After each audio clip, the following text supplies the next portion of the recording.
방금 소개받은 정성희라고 합니다. 남성 정성희입니다. 안녕하세요.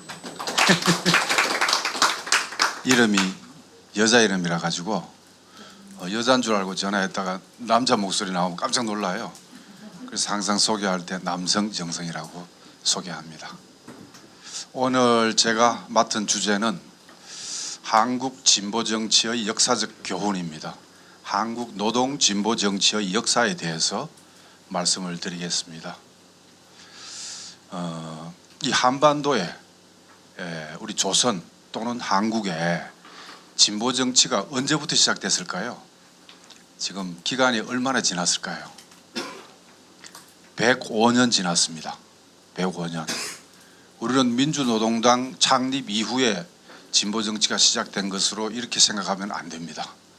정말 일제 강점기부터 시작해서 오늘날까지 면면이 이어져온 역사가 있습니다.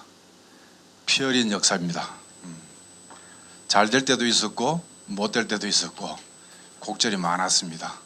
그 곡절은 순전히 외세의 지배와 간섭 때문에 또 분단 때문에 냉전 때문에 온갖 차별로 인하여 곡절을 많이 겪었죠. 그래서 오늘 그 역사를 한번 돌아보겠습니다. 노동조합법에는 이렇게 나와요. 노동자들의 사회적, 경제적 지위 향상을 위한 것이다. 노동조합의 목적을 법에는 그렇게 나와 있습니다. 그런데 민주노총의 목적은 어떻게 나와 있느냐? 어떻게 나와 있을 것 같아요?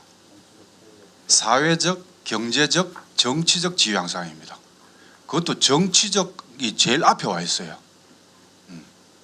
그 한번 그거 비교를 해보면 재밌죠? 노동자가 주인답게 사는 세상, 흔히 우리 얘기를 합니다. 노동해방 세상. 일하는 사람들, 땀 흘려서 일하는 사람들이 정말 주인인데 역사의 주인이고 생산의 원동력이고, 그런데 주인 대접을 받고 있습니까? 못 받고 있지 않습니까? 무시천대 갑질에 저임금에 장시간 노동에 엄청나게 이제 고통을 받고 있었는데, 지금 조금 나아졌다고 하지만 비정규직이 2천만 중에서 거의 50%에 육박할 정도로 아직도 차별을 많이 받고 있죠. 그래서 일하는 사람들이 주인 되는 이 세상을 만드는 것이 노동운동의 궁극적인 목표입니다. 그렇잖아요. 그렇기 때문에 노동조합법에 따라서 활동할 게 아니라 그 이상으로 민주노총의 목적에 따라서 일을 해야 된다. 그래서 민주노총은 노동자 정치 세력화를 굉장히 중요한 사업으로 간주하고 있습니다. 일제 강점기 때도 그랬습니다. 저기가 이제 1929년도 원산 총파업 있었던 장면입니다. 원산에 있는 어느 사업장에서 일본 사장의 갑질 무시 천대에 맞서서 싸우기 시작해가지고 인근에 있는 원산의 제 사업장에서 연대투쟁을 시작을 했고, 나중에는 전국적으로 모금을 한다든지 담배를 덜 피우고 후원금을 준다든지 국제적으로도 연대가 있었던, 굉장히 세계를 떠들썩하게 했던 그 시대에 총파업투쟁을 했습니다. 그러나 그럼에도 불구하고 어떻게 됐느냐, 막판에 의용이 등장을 하고 해서 실패를 했죠. 물론 그 원동력이 30년대의 혁명적 노동조합 운동에 중요한 계기가 됐습니다. 30년대. 그래서 그리고 46년도 광복이 됐습니다마는 일본을 대신으로 해서 미군정이 또 들어왔잖아요. 그 외세가 지금까지도 이제 이어지는 이런 시대를 살았는데, 46년도 9월 총파업은 철도 노동조가 중심이 되어 가지고 어마어마한 규모로 총파업을 했어요. 그 연장선에서 대우 경북을 시작으로 해가지고 전국적으로 10월 인민항쟁이라는 게 또 있었습니다. 거기에서 또 수배받고 한 사람은 산으로 갔어요. 그 야산대라 그러고, 나중에는 이제 지리산으로 가서 구빨지라 그랬죠. 오래된 빨지산. 그렇게 이어져 왔는데, 46년도 9월 총파업도 원산 총파업도 뭘 내걸었냐 하면은 일제로부터의 독립을 걸었습니다. 물론 제일 먼저 건진 건 아니고 대중성을 가져야 될 거 아니에요. 대중들의 어려운 생활상의 고통을 먼저 걸되 막판에는 일제로부터 독립이 돼야 우리가 정말 잘 살 수 있다 이렇게 걸었고, 그다음에 46년 9월 총파업은 이때 통일 정부를 지향하는 전 민중적인 노력이 있었기 때문에 통일된 나라 인민공화국 건설하자고, 물론 제일 앞에는 쌀을 달라. 46년 9월 총파업은 물가는 엄청나게 높고 말이죠. 쌀은 생산 공급이 제대로 안 되니까 쌀을 달라 뭐 달라 해가지고 8시간 노동 쟁취하자 뭐 쭉 그러고 막판에는 인민공화국 건설하죠.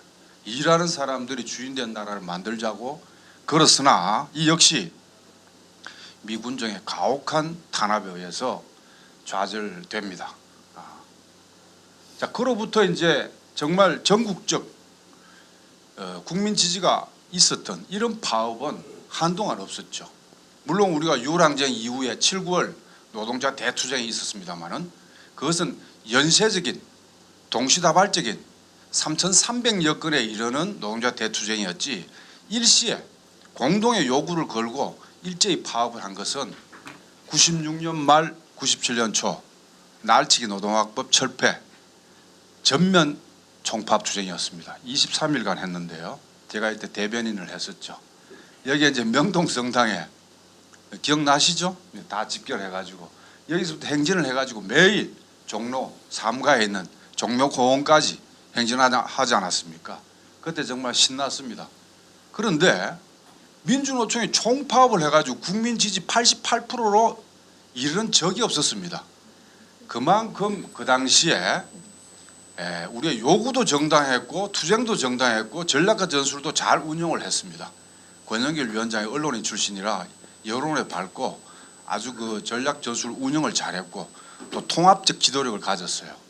민주노총에도 여당 야당이 있잖아요.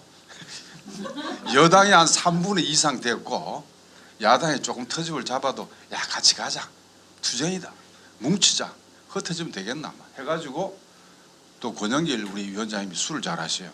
설득이 안 되면 술로 설득시켜버려.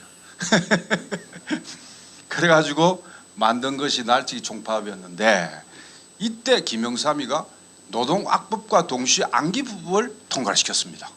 이것은 이 내용은 정말 반통일적이고 반노동자적인 법을 동시에, 그것도 새벽 6시에 신한국당 국회의원들을 도둑고양이처럼 모아가지고 날치기를 하니까 내용도 반민주적이지만 방식도 이건 완전히 민주주의를 유린하는 방식이었기 때문에 우리가 명동성당에 새벽 6시 반에 이제 지도부 모여가지고 엑스레이터를 밟았죠.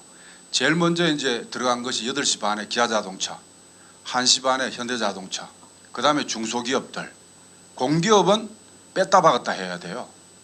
이 총파업의 구도가 항상 그렇습니다. 여러분들은 이 검속의 핵심 활동가들이죠. 이걸 좀 알고 계셔야 되는데, 무릇 제네럴 이 스트라이크라는 것은, 이 총파업이라는 것은 공기업을 제일 먼저 앞세워 버리면은 국민이 불편을 겪기 때문에 짜증을 내요. 그래서 파괴력은 있지만 국민 편의하고 좀 먼 대기업을 먼저 박는 겁니다, 원래. 그런 다음에 수많은 중소기업들을 연달아 받고 막판에 정권을 흔들기 위해서 공기업을 박으면, 공기업은 사실은 한 3일 정도 하면은 이 좀 떨어져요, 동력이. 그래서 다시 이제 기자회견을 해가지고 김영삼 정권한테 자, 오늘로서 국민 편의와 경제와 뭐를 생각해가지고 잠시 보류한다. 그래놓고 김영삼 태도를 지켜보겠다. 공을 던진단 말이야. 그래놓고 우리 다시 군부를 때 막 토론하고 결의대하고 해가지고 그래도 김영삼이 말이 안 듣지 않습니까? 그러면 2단계 파업으로 전환해서 오늘부터 그동안 해왔던 대기업, 중소기업 포함해서 공공부문 몇 개 사업장 몇만을 들어간다. 이렇게 하면 계속 상대방한테 공을 던지는 거예요. 그러니까 국민들이 아니 정부가 들어주면 되겠네. 그 노동자 요구가 그렇게 과한 게 아니네. 이게 이제 축적되다 보니까 최고 올라갔을 때가 민주노총 날치기 총파업 때 88%까지 올라갔습니다. 근데 그 이후에 이제 그런 투쟁을 한 번도 못 해봤는데, 어쨌든 그러나 뭐 합니까? 김영삼이가 재개정하겠다고 약속했거든요. 총파업을 통해서 정권이 자기 기존 결정을 바꾼 것은 처음입니다. 안 바꾸거든요, 자존심 때문에. 그런데 재개정하겠다고 공개적으로 대통령이 약속을 했는데 그해 3월달 97년 3월 달에 임시국회에서 문구만 살짝 파업은 끝났어. 끝나놓으니까 문구만 살짝 통과시킨 겁니다. 이때 통과된 법이 뭐냐? 파견근로, 정리해고, 그다음 변형근로 이런 것들이 통과됐죠. 나쁜 새끼죠, 김영삼이. 그래서 우리는 도끼로 발등을 찍는 심정으로 국회에 노동자 국회의원 한 명만 있었으면, 이런 얘기를 하면서 그때부터 정치 세력화에 이제 군부를 떼기 시작하면서 97년도 12월 달에 국민성리 21이라는 이름으로 권영길 후보를 출마시켰죠. 이 얘기 계속하면 안 되겠다. 계속. 어쨌든 노동조합이라는 것은 노동자가 자주적으로 단결해서 정치적, 사회적, 경제적 지위를 향상시키는 것인데, 노동조합 총파업만 가지고는 역부족이더라는 것입니다. 그래서 우리는 노동자 정치 세력화를 해야 된다. 노동자가 주요한 요구가 뭡니까? 세 단계가 있어요. 하나는 임단협, 임금 인상, 근로조건 유지 개선, 사업주하고 맺는 거. 그다음에 정책 제도 개선, 정부하고. 그런데 정책 제도 개선 해보면 뭐합니까? 정권 바꾸면 뒤집는데, 임금 올리면 뭐합니까? 물가 올라서 실질 임금은 추락되는데, 세금 더 걷어가는데, 재벌들 독점 가격 매어가지고 실질 임금이 떨어지고 구매력이 떨어지는데, 그래서 결국은 정권을 바꾸고 사회 대개혁을 하고 이렇게 해야만이 노동자 민중이 땀 흘리는 일하는 사람들이 주인이 된다 하는, 이런 것을 처음으로 우리 노동자 대중들이 처음으로 깨닫는 과정이었습니다. 자, 2006년도에는 또 어떻게 했느냐?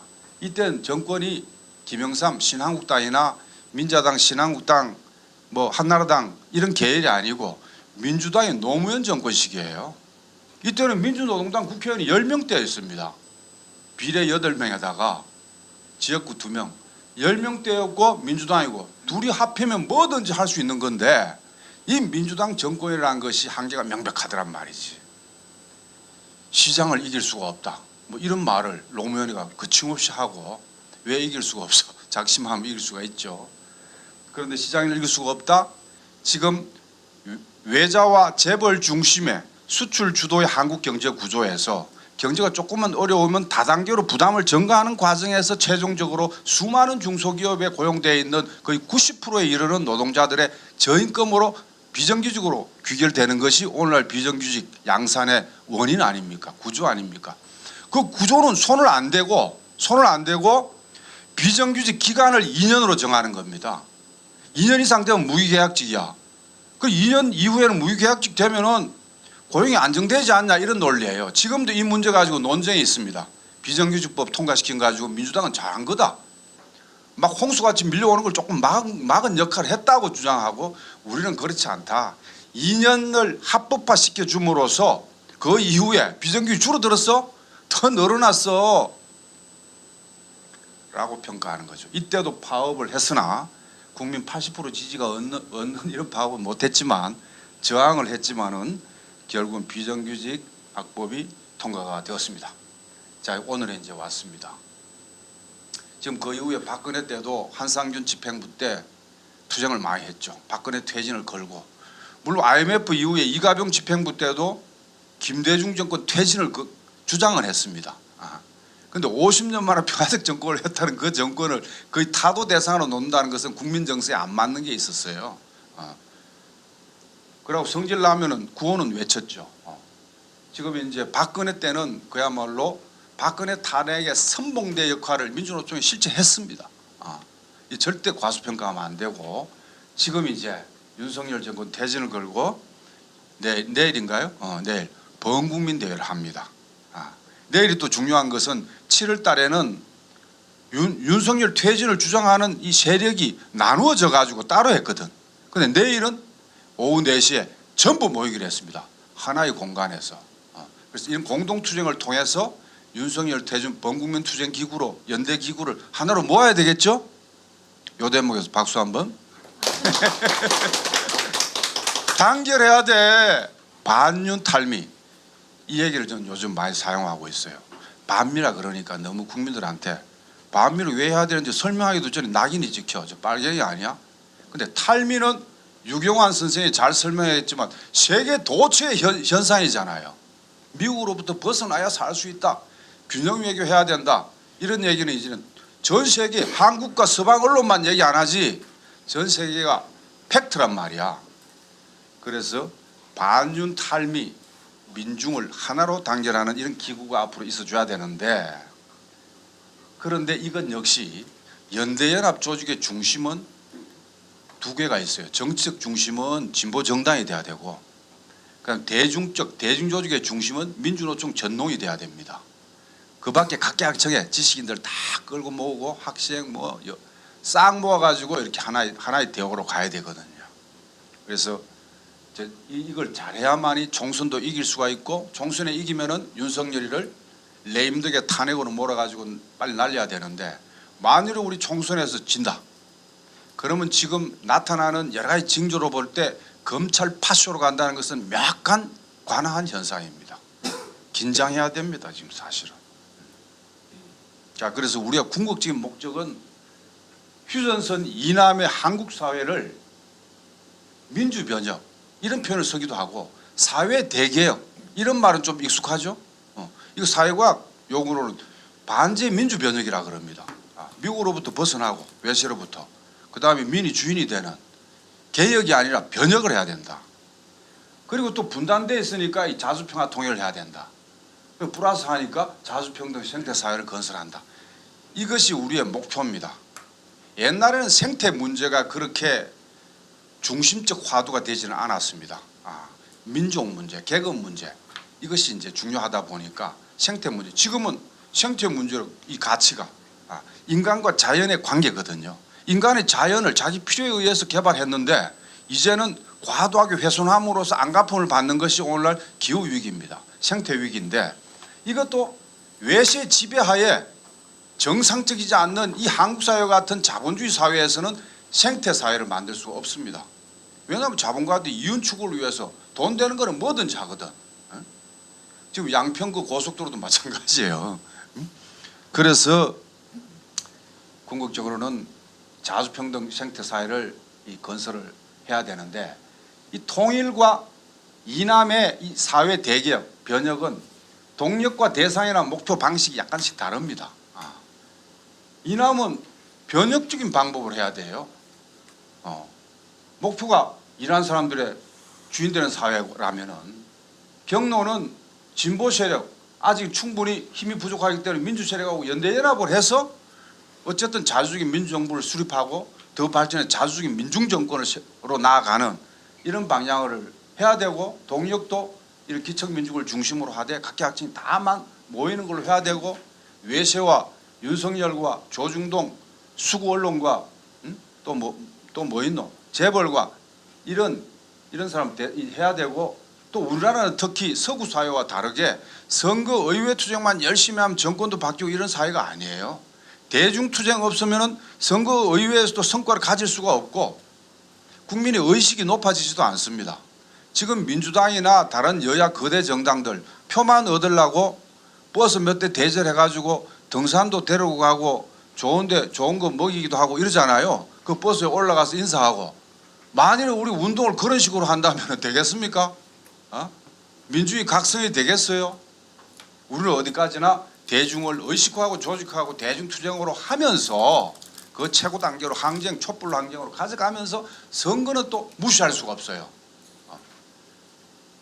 제가 이제 그 80년 그 누구든지 우리 나이쯤 되면은 80년도 5월에 크게 이제 눈물을 흘리면서 이제 운동을 하지 않았겠습니까?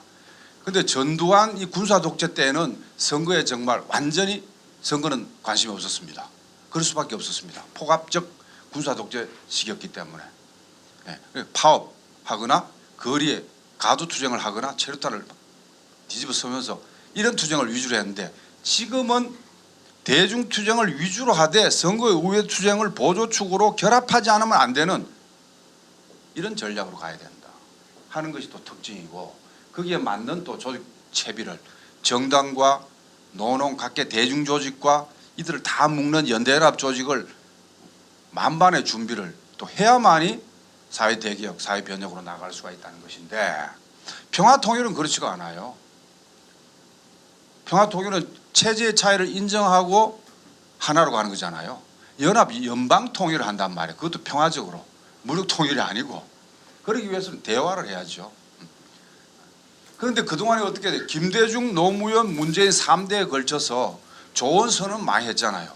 6.15, 14, 4.27, 9.19 그 내용 읽어보면 통일이 다 됐어. 다 되는 줄 안 사람도 참 많던데 그 아무 수잘데기 없어요. 민주당 정권이 미국에 코가 끼어 있고 하는 한은 안 되는 거거든요.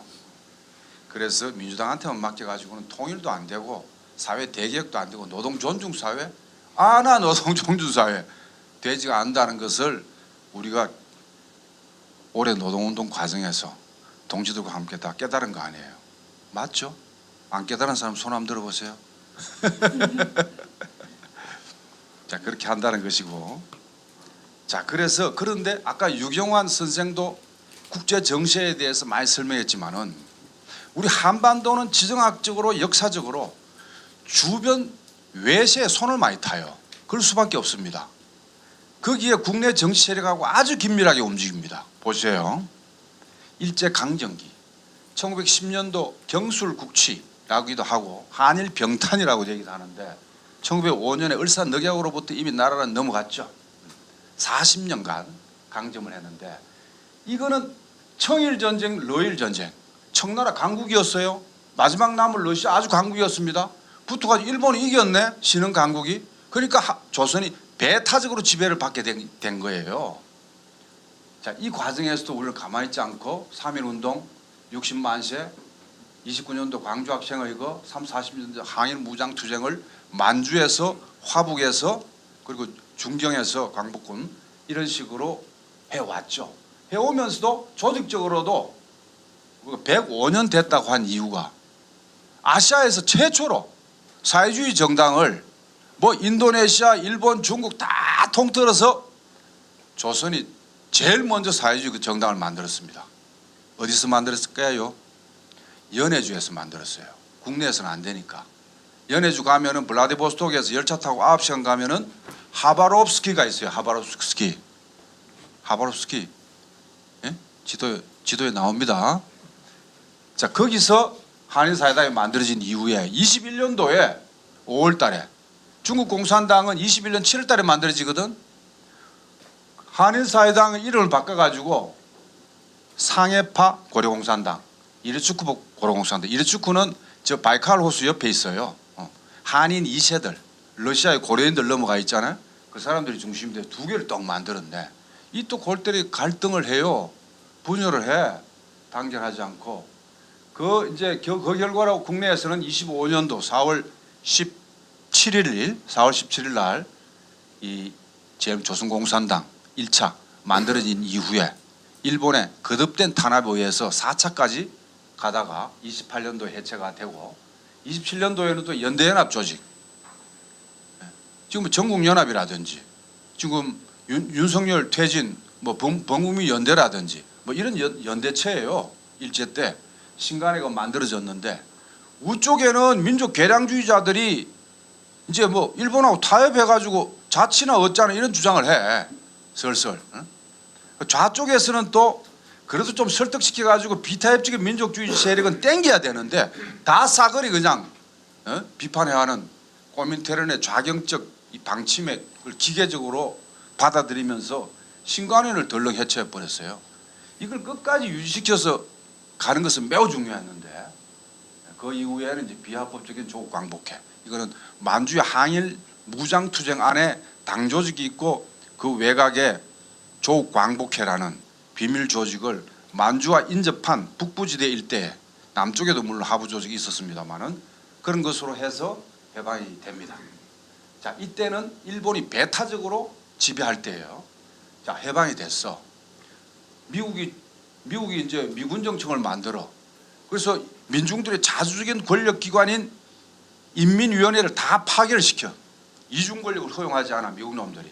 그러나 그럼에도 불구하고 47년도 7월 달까지는 45년도 8월부터 47년도 7월 미국의 트루만 독트린이 나오기 전까지는 미소가 사이가 좋았어요. 사이가 좋았다고. 그걸 이용해서 미소 공동위원회를 만든 거야. 거기에 국내에 있는 재정당 사회단체와 미국 대표 소련 대표가 덕수궁에서 1차, 2차 회의를 했습니다. 통일정부를 만들려고. 이 굉장히 중요한 사실이에요. 그런데 미소가 냉전에 돌입하니까 미국하고 소련이 사이가 안 좋으니까 따라서 국내에 이쪽 줄서는 놈 이쪽 줄서는 놈 해가지고 좌우합작 노력이나 단결을 위해서 무단히 노력했지만은 실패하고 결국 미소 냉전으로 가고 분단과 전쟁으로 가는 이런 시기가 있었습니다. 이 좀 괜찮은 합법적인 공간이 넓어진 이때는 건준이 임시위원회 그다음에 찬탁 반탁으로 민족 분열이 약간 있었으나 그리고 미국 놈은 이때부터 정판사라고 인쇄소에 일본 놈이 남기고 간 화폐를 찍는 원판을 누가 가진 거야. 직원 중에 하나가. 걔가 우익들한테 한민당계를 우익들한테 팔아야 그 돈 많은 지주들한테 팔아야 되니까 한 사람이 있다고 해서 요 죄를 조선공산당에 뒤집어 씌웠습니다. 그때 재정부장이었던 이관술 선생이 이때 구속이 돼. 그래서 나중에 보도연맹으로 대전에서 대전교도소에서 골령골에서 6.25 터지고 직후에 7월 초에 끌고 가 총살 당하는데 그만큼 미국 놈들이 악랄한 놈이요. 뒤집어 씌우는. 여기에 우리는 부단히 맞섰죠. 9월 총파업, 10월 민중항쟁, 47년도 3.22 총파업 이런 걸로 했고 이때도 우리가 정말 잘해야 되는데 몇 가지 평가를 해보면 오류도 있었습니다. 조선공산당, 여운형 선생의 조선인민당 그리고 백남훈 선생의 조선신민당 이 세 개 정당이 있었거든. 지금도 세 개 정당이죠. 진보당, 정의당, 노동당, 녹색당이 있지만은 대표적으로 민주노동당을 뿌리로 하는 이 세 개 정당이 있는 거 아니에요. 항상 세 개 정당이야. 어떻게 된 판인가. 자, 그래서 이때도 단결을 위해서는 국민들이 잘 알고 통합력이 있고 좌쪽에서 볼 때는 좀 모자란 게 있다 하더라도 설령 여운형 선생을 당수로 세워가지고 다 단결 함의했으면은 남노당이 성공했을 겁니다. 다 단결했을 거예요. 그렇지 않고 무슨 48인 36인파 대회파 무슨 파에서 세계 정당 안에서 다 갈등을 일으켜버린 거야. 그래서 박헌영 계열로 확 단결시켜가지고 밀어붙인 게 남노당입니다. 그러다 보니까 좀 협소하게 됐고 완전히 성공했다고 볼 수가 없습니다. 물론 그 근본 원인은 미군정의 탄압과 공작이 작용했고 내가 지금 계속 105년 동안 패권주의, 분파주의와 공안탄압 이 두 축은 항상 우리한테 따라가는 운명적인 단결을 저해하는 결정적인 요소라는 것을 강조하겠습니다만은 이 정말 일제강점기부터 지금까지 이런 일들이 많았는데 이걸 우리가 주체적으로 능동적으로 타결해야 되거든요. 가능하고 또 그것이. 자, 그 이후에 이제 미소 냉전이 들어가니까 어떻게 됐어요? 분단된 나라를 막기 위해서 4.18년도 27 구국투쟁 4.3항쟁 했지만은 역부족이고 결국 전쟁 터지고 전쟁 터진 지 10년 전쟁 끝난 지 7년 만에 다시 이승만 독재를 무너뜨리기 위해서 4.5 항쟁이 일어나고 65년도에는 김종필이 오이라하고 담판해서 지금도 문제가 되는 위안부 문제라든지 징용징병 문제라든지 이런 문제에 대해서 배상을 안 해도 되는 국교 정상화라는 이름 아래 퉁친 거예요. 그 당시에 3만 달러 받았습니다. 현물까지 하면 12억 달러. 12억 달러. 3억 달러. 플러스 현물까지 해서 12억 달러. 일본 제철, 일본 일철 그 고물 이거 뜯어다가 지금 포항제철 만든 겁니다. 63 때. 자, 그래서 박정희 유신치하에서 신음하다가 79년도에 YH 노동자가 민주당을 점거하고 부마에서 일어나고 그렇게 되면서 누구의 손에? 김재규의 손에 유신의 심장이 정지가 됐습니다. 그 이후에 잘 된다고 상기면 처음부터 지가 대통령 된다고 설쳤죠. 그러다가 전두환이가 딱 있다가 들고 일어나서 80년 5월 17일 날 확대 계엄을 때리면서 유일하게 저항한 곳이 전남 광주였기 때문에 들고 일어난 것이 광주 민중항쟁입니다. 그러다가 또 이제 잠복됐다가 우리가 이때부터 이제 현장 활동 이제 돌아가지고 했는데 87년도 공간이 유랑쟁에 크게 열리고 그 공간을 타고 항상 정치적 공간이 열리면은 주력 부대가 치고 올라갑니다. 이거는 역사적인 법칙이에요. 그래서 7, 8 대투쟁 됐을 때, 자 이때도 이제 긴 역사를 보십시오. 남노당 불법화 됐고 이제 그 다음에 조봉암 56년도 진보당 처형했습니다. 사형 집행을 했다고. 제가 59년 잘못했다. 59년 7월 31일 날 사형했다. 여기 수정해야 됩니다. 59년 제가 59년 8월 24일생인데 제가 태어나기 전에 한 달 전에 이 조봉암 스승을 처형했더라고요.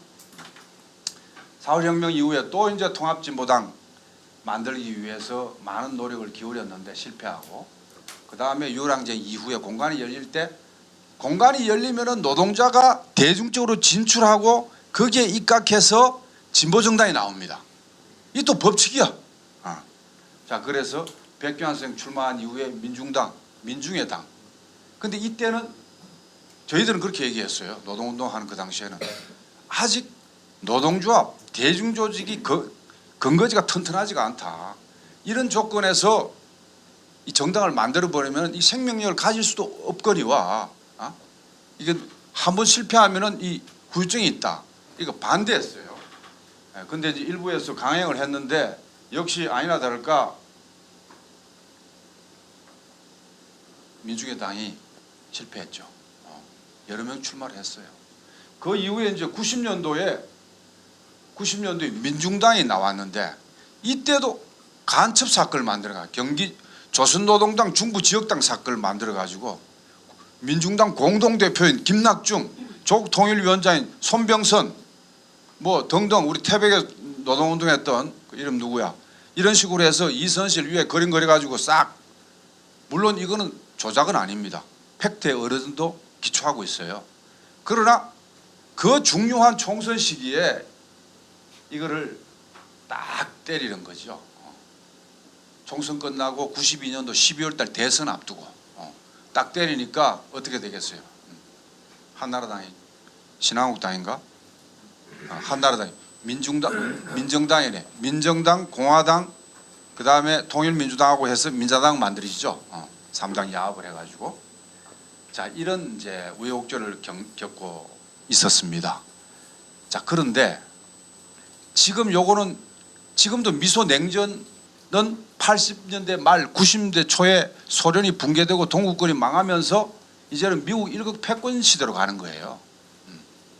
이것은 미국은 어쩌는 의미에서는 자기가 최고 대장이고 달라드는 놈이 이제 없어. 한반도에도 오히려 상대적인 여유를 줍니다. 다시 말해서 한국이 중국에 수출을 해서 경제적으로 좀 나아지고 정치적으로는 형식적 절차적 민주화할 수 있는 공간을 제공해 왔다. 국제정세가 한반도 주변 정세가 그 공간에서 물론 그것 때문에 한 건 아니고 우리 자주적인 대중의 단결과 진출을 통해서 했지만 87년 이후에 기업 노조가 자주이고 민주적인 노조가 된 다음에 지역별 단결을 하고 업종별 단결을 하고 대기업 연대회의를 하고 이렇게 해서 이게 다 모아가지고 결국은 95년도에 민주노총이 창립이 되고 날치 총파업을 하고 그 이후에는 96년도에는 2006년도에는 효순미순 촛불이 일어나고 08년도에는 광우병 촛불이 있고 16년도에는 박근혜 탄핵 퇴진 촛불 혁명이 일어났던 이런 과정이었죠. 이때 우리 조직들은 국민21을 거쳐서 민주노동당 창당하고 2004년도에 당 창당하고 그 해에 출마했지만 싹 다 떨어졌는데 2004년도에 열석 비례 8번이 누구였죠? 민주노동당 노회찬이었습니다. 공화당에는 누구였을까요? 민자당 김종필이었습니다. 김종필이 떨어지고 노회찬이가 되니까 비례 8명에다가 울산하고 창원하고 지역구 2군데 되니까 10명이나 되네. 96년 말에 날치기 총파업하면서 뭐라 그랬다 그랬어요? 국회의원 한 명만 있었으면 했는데 10명이나 돼서 10명이나 돼봐야 개뿔 그거 가지고는 되지도 않더라고.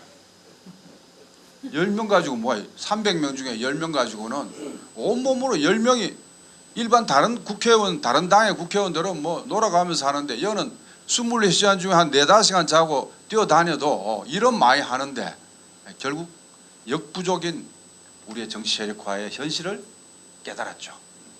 그러나 그럼에도 불구하고 그때 잘 나갈 때 조심해야 되는데 항상 우리 모든 개인이나 집단이나 당이나 노동조합도 마찬가지고 우리 노동조합도 그러잖아요. 처음에 신규 노조를 만들어서 사장 좀 흔들어 놓으면은 한 3년 가잖아.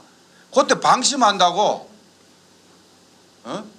파업 세게 하면 때리면 그 다음에는 파업 안 해도 들어주잖아.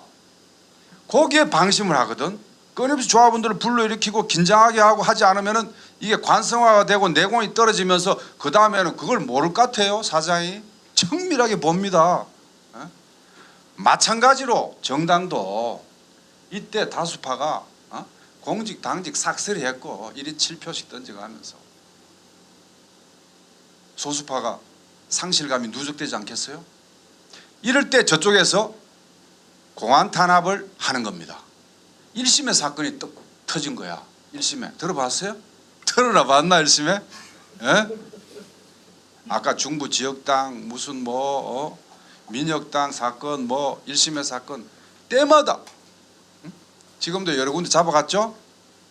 이름은 못 붙여 근데 요즘은 함부로 이름 붙이. 옛날에는 막 이름 크게 붙여가지고 그림을 크게 해가지고 정치 공세를 때리면 그게 사실이 아니더라도 국민은 우리를 어떻게 보겠어요? 그렇게 하는 게 저들의 수법이거든. 일제 때부터 100년 동안 상투적인 수법인데 매번 당하는 거야. 구조적으로 당할 수는 있죠. 그걸 능동적으로 극복하는 건 우리의 책임인데 좀 부족한 점이 많죠. 그래서 2008년도 2월 달에 어떻게 됐어? 1심의 관련자들을 공식 중앙위원회에서 제명에 관한 건을 올리려고 했단 말이야. 어떤 사람, 어떤 지도부가 어떤 비대위 1차 비대위 그건 허용할 수가 없다. 그래서 저를 비롯해서 몇 사람들이 중재를 썼어요.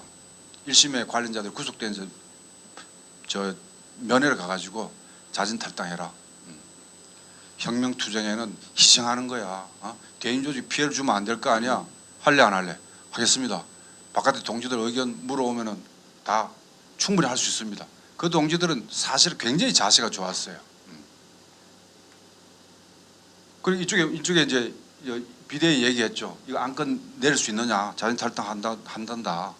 이렇게 의결 기구에서 정식 재판하는 거 아니야. 진보정당에서 그렇게 해가지고 중재안이 됐는데 이쪽 이 본인들은 조서가 좋았는데 그 주변에 있는 보안법에 굴복했니 뭐냐 난리를 치는 거야. 난리를 치고 이쪽은 난리를 치니까 이쪽은 또 안 받아들여져 버려. 그 중재안이 실패되면서 장시간 토론 끝에 표결을 붙였는데 게임이 됩니까? 그 안건 확 날려버린 거예요. 거기에서 심상정, 노회찬 등등등등 상 나간 게 분당입니다. 민주동당 1차 분당이에요. 그래서 나가서 뭐 만들었죠? 진보신당 만들었습니다. 일제 때부터 지금까지 정말 이 공안 탄압 문제하고 내부의 단계를 위해서 정말 헌신적인 이런 다 마음 비우고 이렇게 하지 않음으로써 생기는 현상들이 있었죠. 지금은 그래서 이제 또 통진당 만들었어. 그래서 이제 또 했는데 엄청나게 2012년도에 국회의원 몇 명? 2004년도에는 10명이라 그랬는데 13명이나 당선됐어요. 비례 6명에다가 지역구 7명이 당선된 거야.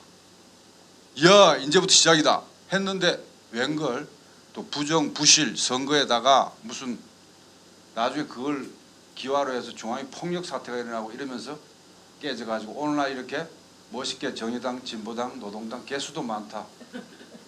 민중민주당, 국민주권당까지 이렇게 이제 돼 있습니다. 자, 이제는 국제 정세, 주변 정세가 절호의 찬스가 왔다 이 말이야. 외세가 어느 일방이 배타적으로 지배하면 운신의 폭이 굉장히 떨어져요. 그리고 첨예하게 붙어버릴 때는 또 양쪽에 줄 서는 사람들이 생겨가지고 그걸 단결시키는데 어려움이 있습니다. 그런데 이제는 미국 일극 패권주의가 끝났어요. 이제는 다극화, 다자화 시대로 가. 이게 얼마나 빨리 가느냐 안 가느냐는 또 주객관적 조건을 잘 평가를 해봐야 되겠습니다만은 지금 미국이 감히 중국이 그동안에 달라들지 못했는데 지금은 고개를 빳빳이 세워가지고 이제 도광양해가 아니야 북왕 굴기 하면서 달라든단 말이에요. 그래서 최근에 이제 블링컨, 키신저까지 중국을 방문해가지고 미국이 중국을 세게 견제하니까 중국이 역보복을 하는 과정에서 미국 경제에 치명타를 받거든. 살살하자. 전략 수정이 아니면서 기만적으로 전술적 화해 조치로 간 거요. 가는데 중국이 그걸 모르겠어요? 다 알고 있으면서 그래 살살해 살살하자 이렇게 된 겁니다. 자, 이때 우리가 정말 잘만 하면은 이 지금 미국, 일본 철저하게 미국과 일본보다 더 미국적이고 일본적인 이 윤석열을 지금 날리고 내년 4월 총선에서 정말 좋은 결과를 가져오지 않는다면은 친미 7일 검찰 파쇼로 가게 돼 있고 정말 우리가 총선의 결과가 좋으면 레임덕 탄핵으로 가서 빨리 우리가 원하는 이런 방향으로 끌고 나갈 수 있지 않나. 지금은 양비론 무당층이 역대급입니다. 무려 35%까지 올라오더라고. 아니 국민의힘 잘못하는 건 알겠는데 민주당 뭐냐 이래가지고 이 무당층이 많은데 이거를 진보 정치에서 흡수를 할 수 있는 체비를 못 갖추고 있다는 이 원통한 사실. 자, 그래서 지금 이제 반윤투쟁 없이는 또 총선 승리 없습니다. 아까 얘기했죠. 선거 준비 열심히 하면 선거가 좋은 성과가 있는 게 아니고 대중활동, 일상활동, 대중투쟁 열심히 하고 선거 때 선거도 잘해야 되는. 물론 과제는 무겁고 많습니다만은 그렇게 할 수밖에 없는 운명인데 자 이렇게 해서 하되 뭉쳐서 하면은 좋은데 따로 하면은 정말 각자 도생으로는 안 된다. 여기까지가 서론입니다. 재밌어요? 자 이제부터는 105년을 한번 가보겠습니다. 105년 말이 105년이지 그냥 순조로운 105년도 아니고 1918년에 하바롭스키에서 이동일 선생, 유동열 선생 그러니까 민족주의자와 사회주의자가 같이 조선혁명자 대회를 열고 했을 때 이때 이걸 지도를 누가 했냐. 김 알렉산드라 스탄케비치라는 조선 최초의 사회주의자였고 걸출한 여성혁명가였고 레닌의 친구였던 김 알렉산드라의 엄청난 단결의 호소에도 불구하고 이념적 차이도 물론 있죠. 그래서 일부 이탈했습니다. 남은 민족적 사회주의자들 중심으로 김 알렉산드라 오하묵 등 이 사람들이 뭉쳐서 18일 4월 28일 한일사회당을 만들었어요. 아시아 최초로. 아까 제가 얘기했죠. 중공단도 21년 7월 달에 만들었고 그래 더 빨리. 그래서 위원장은 이동희 선생이 하고 그다음에 김 알렉산더 재혼 남편 오바실리라는 사람을 부위원장으로 하고 등등 해서 한때 당원이 1만 명이 넘었어요. 그 밖에 이제 항상 군사. 그 당시에는 18년도부터 22년까지는 소련이 내전에 있었거든요.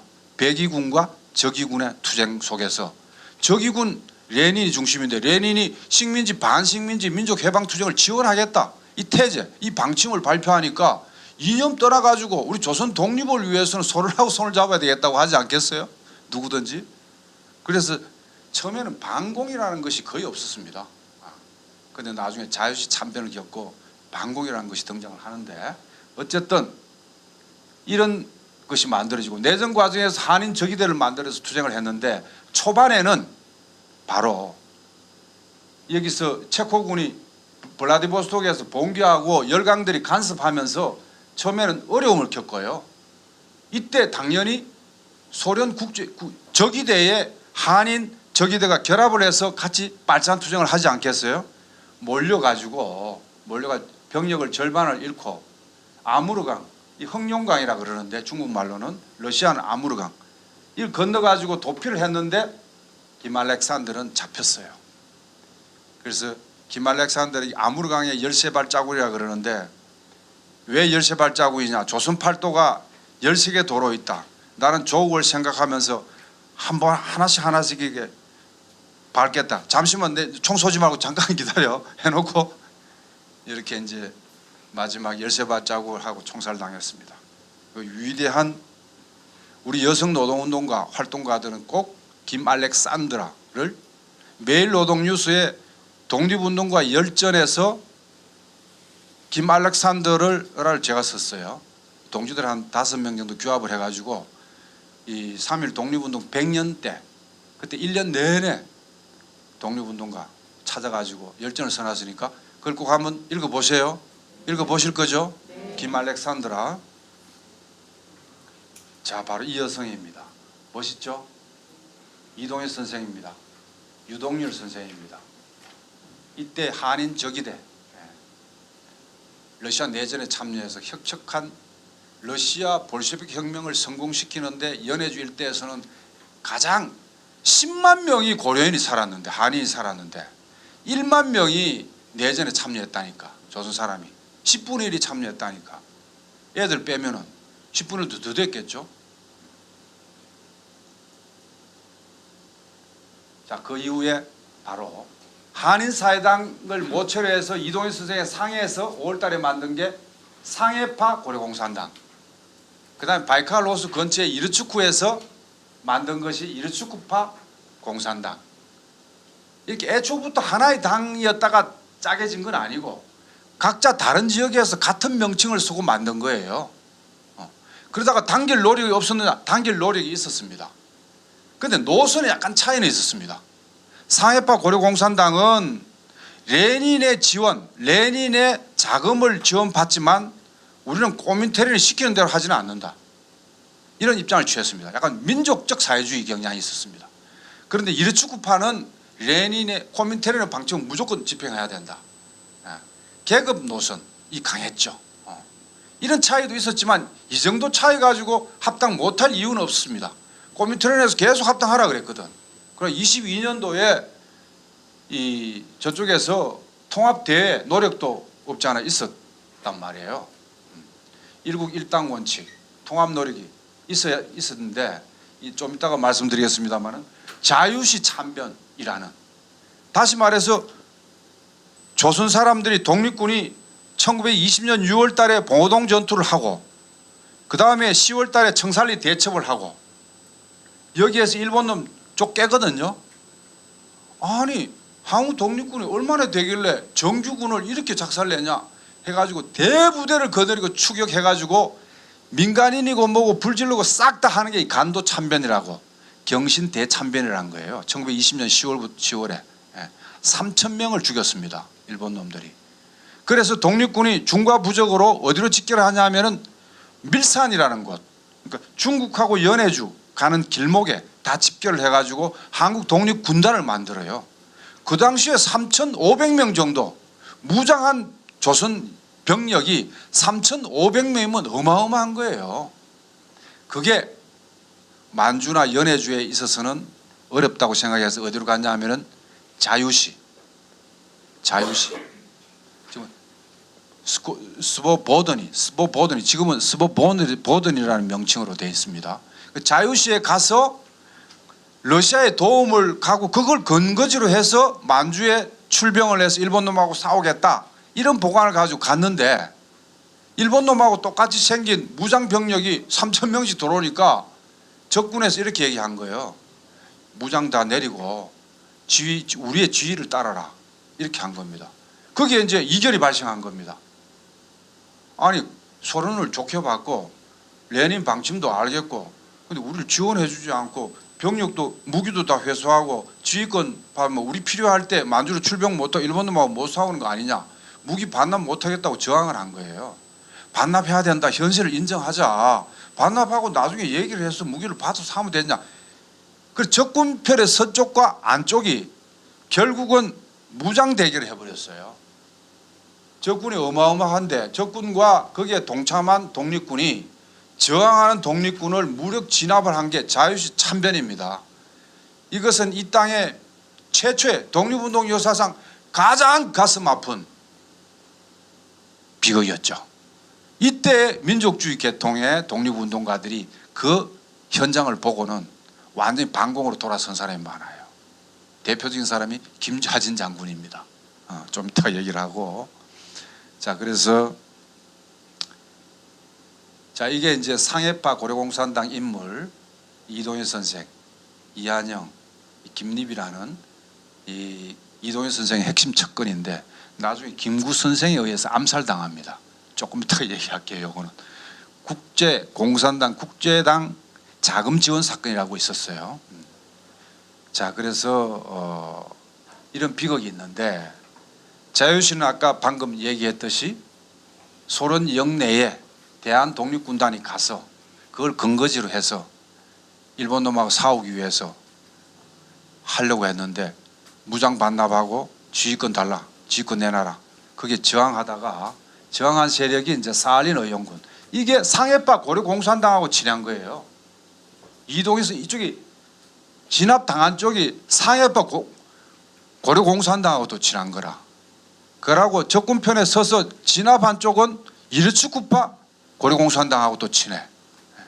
이러다 보니까 이 진보 정당 안에서 어마어마한 갈등과 상처가 있는 동시에 그때 민족주의, 아직은 사회주의를 인정하지 않고 조선 독립을 위해서 러시아를 좀 활용하자는 정도 같은 사람들이 큰 상처를 입고 그 이후에 20년대 중반 넘어오면은 독립은 안 해버립니다.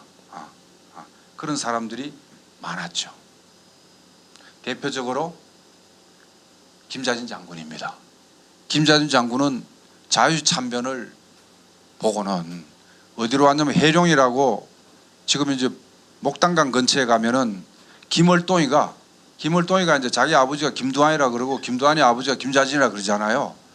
그래서 국회의원을 할 때 애를 많이 써가지고 저 목단강 근처에 해룡에 가면은 김좌진 이 이제 와서 정미소를 차리고 마을 공동체를 만들었던 그걸 복원을 해놨더라고. 잘 해놨어요. 근데 문제는 여기서 김좌진이가 악감정을 가지고 새 세대 청년 공산주의 청년들을 박해를 했습니다.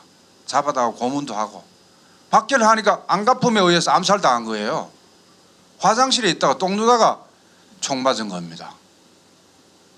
그런 비극이 있었고 이런 반공 이런 정서들이 아직도 계속 이어져 오는, 물론 우리는 전쟁 때문에 더 격화됐지만은 이때부터 그랬고, 이 사람은 최진동 장군이에요.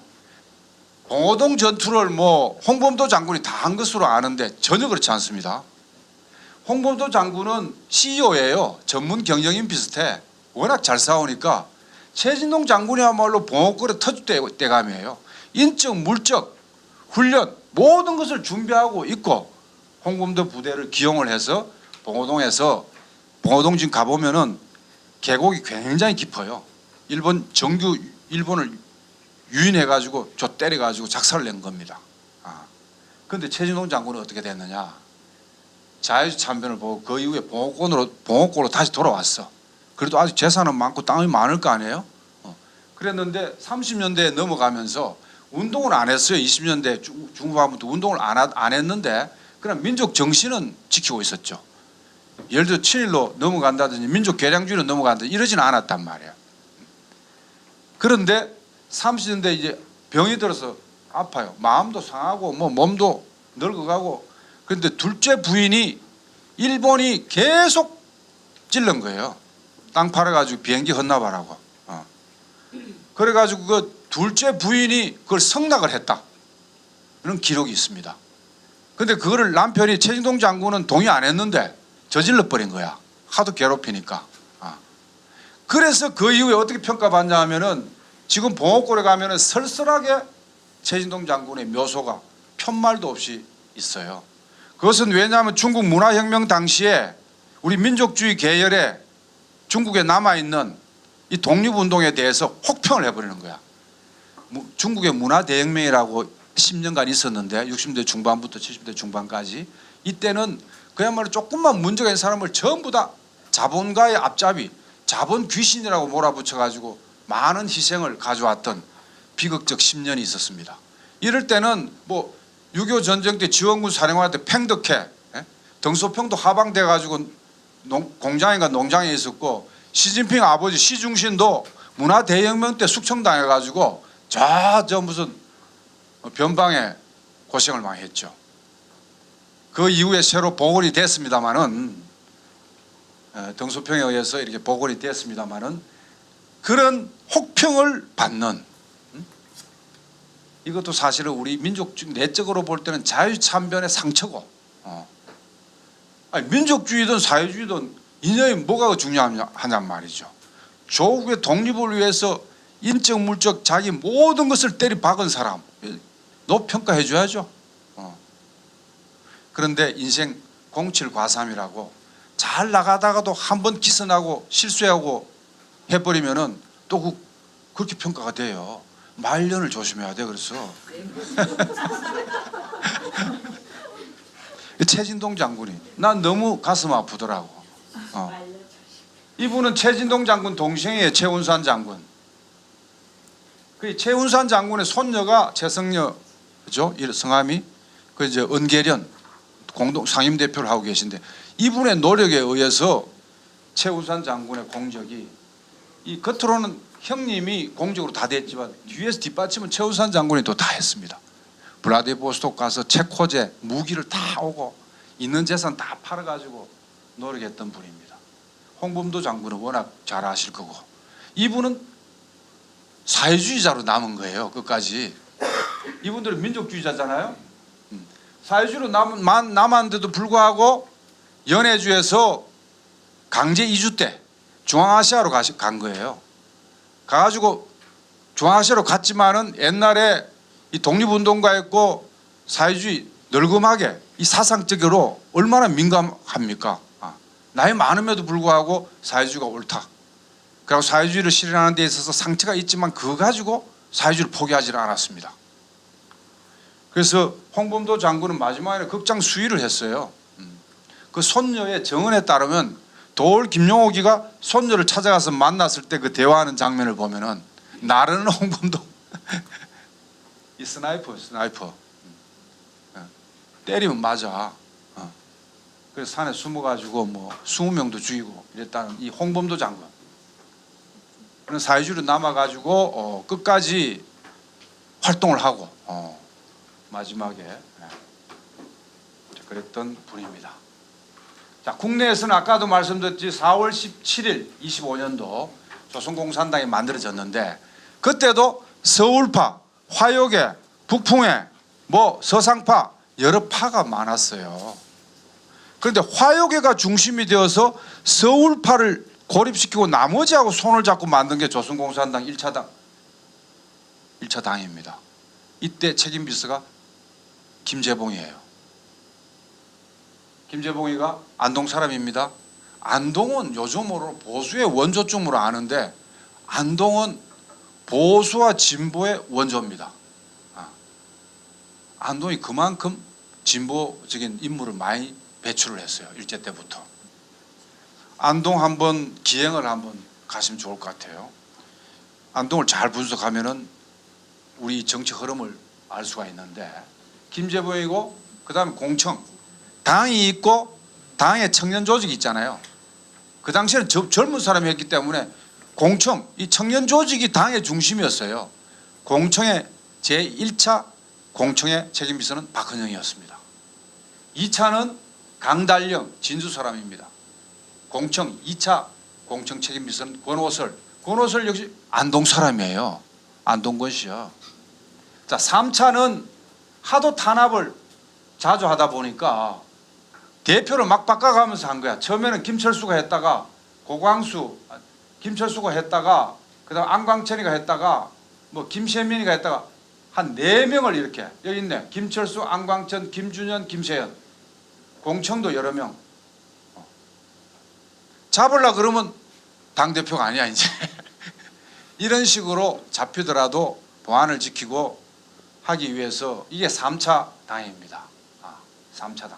이때 3차 당은 유연성을 발휘를 했고 신간에 만드는 이런 시점이었고, 그 다음에 만주에도 그리고 일본에도 만주 총국, 일본 총국을 설치하고 민족주의 세력과 손잡고 신간회와 건우회. 건우회는 뭐냐 하면은 신간회를 만들 때 여성단체예요. 일제 때 건우회가 굉장했습니다. 김종필이 장모. 김종필 장모가 누구죠? 박정희의 셋째 형 박상희의 부인입니다. 건우회 출신이에요. 독립운동가예요.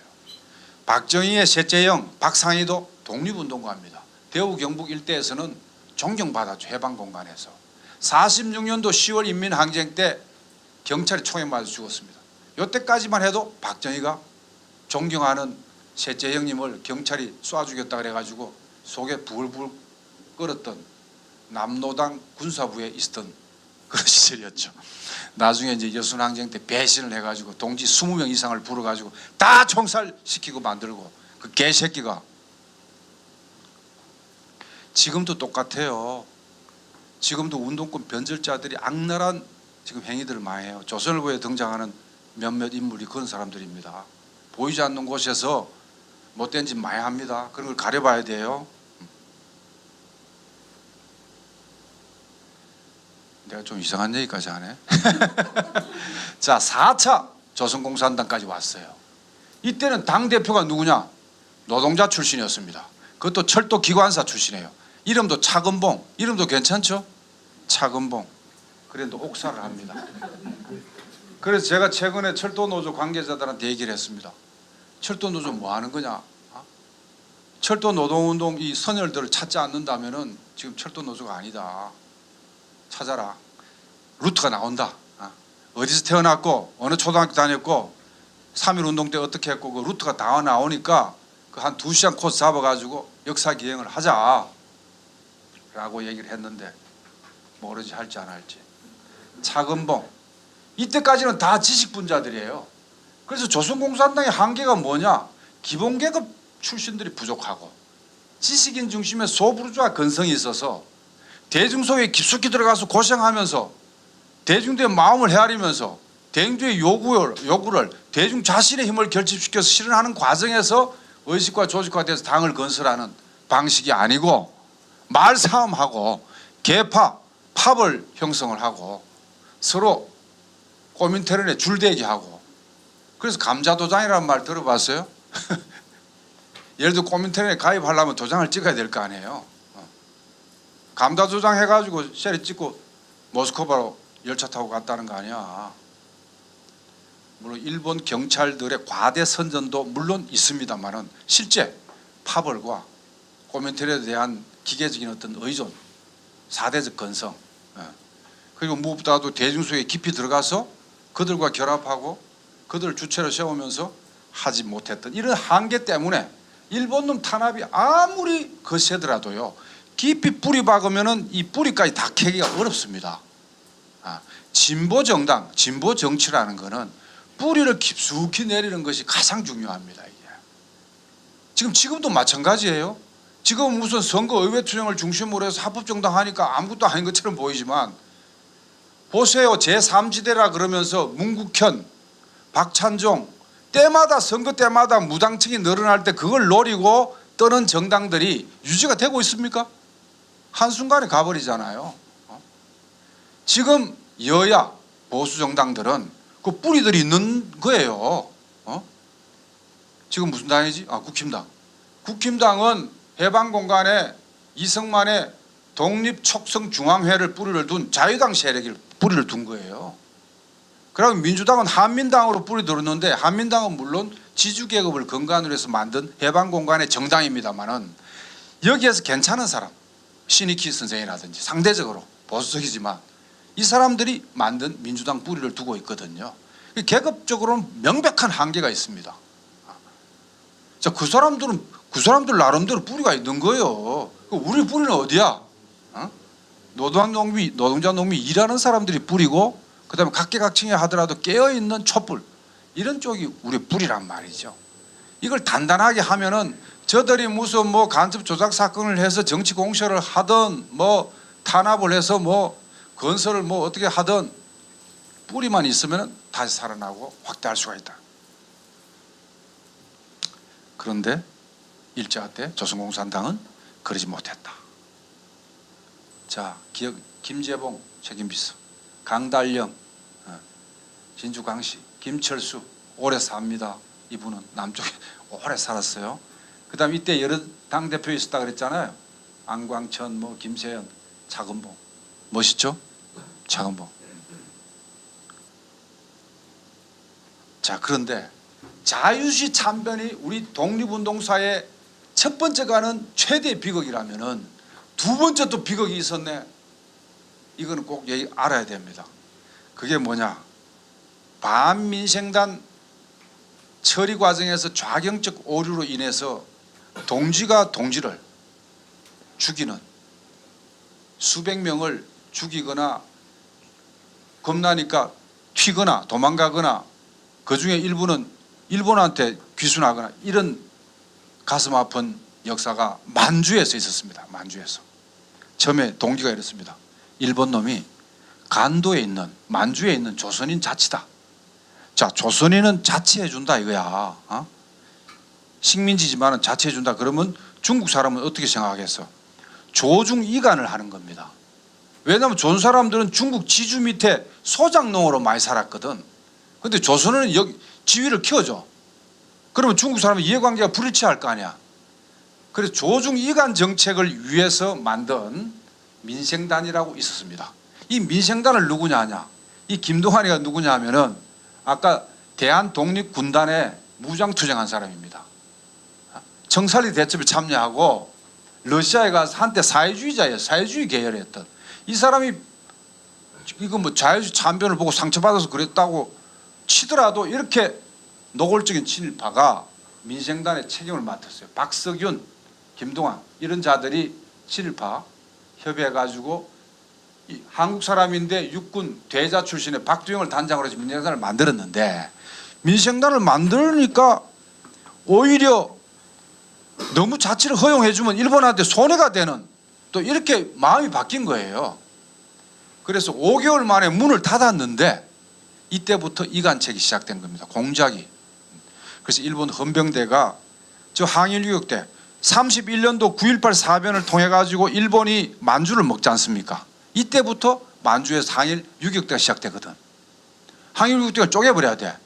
그리고 그 전에 있었던 조선공산당 만주 총국, 중국 공산당 사람들 이런 사람들 내부 분열을 시키고 싶다 말이에요. 거기에 이용을 했어요. 그래가지고 이제 이때에 어떤 일이 있었냐면은 중국의 공산당이, 중국 공산당원이 조선인 공산당원을 민족 배타적인 태도를 취했습니다. 일본의 공작에 넘어간 거야. 거기에다가 조선 사람 중에 아까 계파가 많았다 그랬죠. 화요계, 서상파, 서울파. 화요계가 예를 들어서 자기 파가 아니라는 이유로 절만 민생단일지 모른다는 얘기를 해버린 거야. 그러면 어떻게 되겠어요? 잡아다가 문초를 하고 강제로 불게 만들고 허위 조작을 해가지고 수많은 사람들이 무려 2천여 명에 가까운 사람들이 죽거나 도망튀거나 이렇게 만들었습니다. 정말 가슴 아픈 현실이에요. 이것이 32년도부터 37년간 5년 동안 만주 바닥을 휘저서 놨으니 이런 상처가 어딨냔 말이야. 그런데 이때는 일제 때 만주에서만 있을까요? 우리가 1차 분당, 2차 분당 때도 똑같지는 않지만 사람을 죽이고 이러지는 않았지만 마음의 상처들이 서로 간에 얼마나 크게 있었습니까?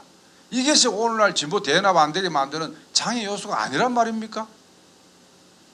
그랬을 때 용기 있고 이론적으로 실천적으로 높이 평가받고 논리도 갖춘 어떤 분이 격렬하게 논쟁을 했습니다.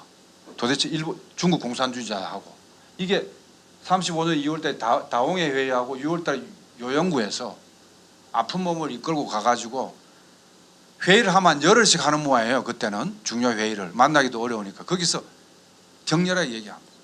중국 사람이 이렇게 얘기를 했어요. 조선 사람의 8할이라 그랬나 9할이 민생당이다 이런 얘기를 했어요. 거기서 막 격분을 해가지고 모든 사물이 물질이 90%를 넘으면은 이미 일본 앞잡이가 우리 유격대에 지금 들어와서 일본 놈을 10명 20명 죽인단 말이냐. 격렬하게 논쟁을 했습니다. 그래서 이 두 가지 회의를 거쳐서 좀 완화됐습니다. 사실은. 사진을 한번 볼까요? 이때 희생당한 대표적인 분. 이 사람은 굉장히 고위직에 있었던 박영균이라는 사람인데 암살당한. 이때부터 반민생당 쪽에 좌경적 오류가 더 확산돼 버렸던 계기가 굉장히 고위직에 있었던 사람을 죽여버렸단 말이에요. 그러니까 이거 진짜 민생당 문제 아니냐 이렇게 이제 걸마가 또 죽인 다음에 튀어가지고 일본한테 귀순을 했어. 그놈이 누구냐면 박두남이라는 사람입니다. 박두남. 자, 그래가지고 이 양반이 민생당 아무나 찍어가지고 막 강제로 고문해가지고 조작, 이 누명을 씌운 조작을 각 유격대마다 보따리를 쌓아놓은 거예요.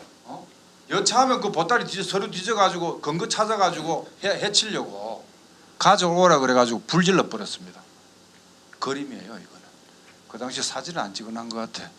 불지른 장면. 그림입니다. 그러나 명백한 팩트입니다 이거는. 불을 질렀어요. 자, 그렇게 이런 이제 우리 운동이 이렇습니다. 1900년대 1910년대에는 연해주에서 했고 내전 과정에 참여하고 그다음에 만주로 와서 20년부터 7, 8년까지 20년대 민족주의 계열의 독립투쟁을 했고 그다음 30년대 오면은 청년들이 항일 유격대를 만들어서 무장투쟁을 하기 시작한 겁니다. 이 독립운동의 흐름을 봐야 돼요. 국내에서는 물론 노동운동이 전개가 됐죠. 자, 그래서 대표적으로 항일 무장투쟁은 태양산에서도 있었고 모택동 연안에 있었고 태양산 근처에서 팽덕회 등소평하고 했던 이런 조선의용대가 있었고 만주에서는 동부항일연군 안에 조선인이 위주가 된 부대 조선인민혁명군이라고 그러는데 그것이 1군 육사에 특히 많았습니다. 동부항일연군의 1군부터 11군까지 있었거든. 동북인민혁명군이 나중에 동북항일연군으로 바뀌는데 거기에 이제 조선인이 많으니까 그 부대는 조선인민혁명군이라고 이렇게 불리기도 하고 조선 동네에 가서는 중국 동네에 가서는 동북항일연군이라고 그러고 그러면서 민중들하고 깊이 튼튼히 결합하면서 일본 놈하고 싸우는 이런 방법으로 해서 결국 해방이 됐습니다. 해방은 물론 소련도 밀고 내려오고 미소가 연합을 해가지고 이 파시스트 도당 3개 나라를 때린 거 아니에요? 그래서 일본이 이때도 마찬가지야. 미국 놈들이 가만히 있으면은 소련이 먼저 한반도 제주도까지 가버려. 그걸 막기 위해서 원폭을 투하한 거예요. 원폭을 투하하니까 무조건 항복했지. 무조건 항복하는데 그것도 조건이 있어서 천황을 죽이지는 마라. 천황은 안 죽인다. 일부러 살려준 거예요. 그래가지고 결국은 사실은 일본이 분단됐어야 돼. 일본이 왜냐하면 미소가 연합해가지고 2차 세계대전을 이겼잖아요. 그럼 나눠 먹어야 될 거 아니야. 독일처럼. 독일은 처음에 4개 나라가 갈랐어요. 그러다가 영국 프랑스는 미국한테 줘버리니까 미국 영향권에 있었던 서독, 소련 영향권에 있었던 동독 이렇게 가지고 독일이 분단됐잖아요. 전범국이. 그런데 우리 한국이 전범국입니까? 조선이? 우리가 분단되고 말이야. 일본은 분단이 안 되고. 이것도 다 미국의 전략이었습니다. 원폭을 나가사키, 히로시마에 때리니까 무조건 항복을 하고 38선에 더 이상 내려오지 마라 이 합의를 한 거예요. 이때만 하더라도 소련이 미국한테 달라들 수가 없었습니다. 정면으로 바로 대립할 수가 없었어요. 힘이 딸려. 스탈린의 입장에서는. 그래서 안 내려온 겁니다. 근데 이걸 통일정부를 수립하기 위해서 미소 공동위원회도 가동되고 남북 재정당 사회단체 모이기도 했는데 이걸 실패로 가면서 전쟁으로 갔고 그것이 70년 동안이나 정정 상태로 분단을 이어왔던 이런 아픈 역사가 있었죠. 자, 그래서 해방 공간에서도 이제 일제 때 아까 조선공산당 4차까지 했지만 해체됐다 그랬잖아요. 그걸 다시 복원해가지고 장안파, 재건파 두 개 더 만들었어 당을. 그러다가 이제 정통성 면에서 독립투쟁을 끝까지 열심히 한 데는 재건파 인사들이 많았으니까 9.18 열성자 대회에서 통합을 하고 조선공산당을 만들었죠. 그래서 정판사 위조집회 사건으로 불법화시켜서 탄압을 시작했지만은 아직은 미소 냉전이 격화되기 전까지는 공간이 좀 있었죠. 그래서 여운형 선생이 북쪽의 김일성을 만나고 온 다음에 조선신민당, 조선공산당에 제안을 했어요. 3당 통합하자고. 지금 진보 통합운동하고 똑같습니다. 그랬는데 이렇게 쪼개졌어요. 48인파, 31인파, 간부파, 대외파, 추진파, 반대파. 그래가지고 박한영의 영향권에 있는 쪽을 뭉쳐가지고 드라이브를 걸가지고 만든 게 남로당입니다. 남로당. 자, 그래서 우리가 이제 이런 인식을, 정치 인식을 정확하게 해야 된다. 미국이 처음에는 미국하고 너무 사이가 좋았던 거야. 조선공산당. 미국을 해방자로 인식을 한 거죠. 그러나 미국은 점령군으로 행세를 벌써부터 메가드 포고령에서 이미 드러나고 했는데 처음에는 사이 좋았다가 위패 사건으로 탄압 시작되니까 바로 총파 때리고 인민항쟁으로 하니까 더 이제 민주 역량들이 조금 파괴됐던 이런 측면도 없지는 않습니다. 그래서 우리가 정당을 하든 노동운동을 하든 민주노총 검속을 하든 이 좌우 편향을 최소화시키고 옳은 노선을 매 시기에 관찰해 나간다는 것은 매우 중요합니다. 그것은 주객관적인 조건에 대해서 토론을 많이 해야 돼요. 그렇지 않고 어느 개개인들이 판단해서 드라이브를 걸면은 편향을 발생할 수가 있다. 이게 우리 선열들이 주는 교훈이기도 합니다. 자, 이 사람들이죠. 박헌영입니다. 여운형 선생, 백남은 경제사학자예요. 학자입니다. 학자. 이 사람들은 다 근로민중을 기반으로 한 정당을 3개나 두고 있기 때문에 일하는 사람들을 분열시킬 필요가 없지 않냐. 다 뭉쳐야 된다. 이렇게 해서 만든 것이 남로당이었는데 북쪽에서는 완벽하게 북로당을 만들었습니다. 북쪽은. 그 북로당과 남로당이 합당해서 오늘날의 조선노동당의 뿌리가 된 겁니다.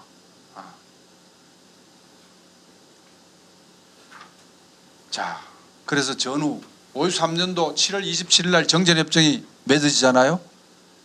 전쟁 끝나고 3년 만에 대선을 했는데 또 진보당이 출연했다는 이 놀라운 사실.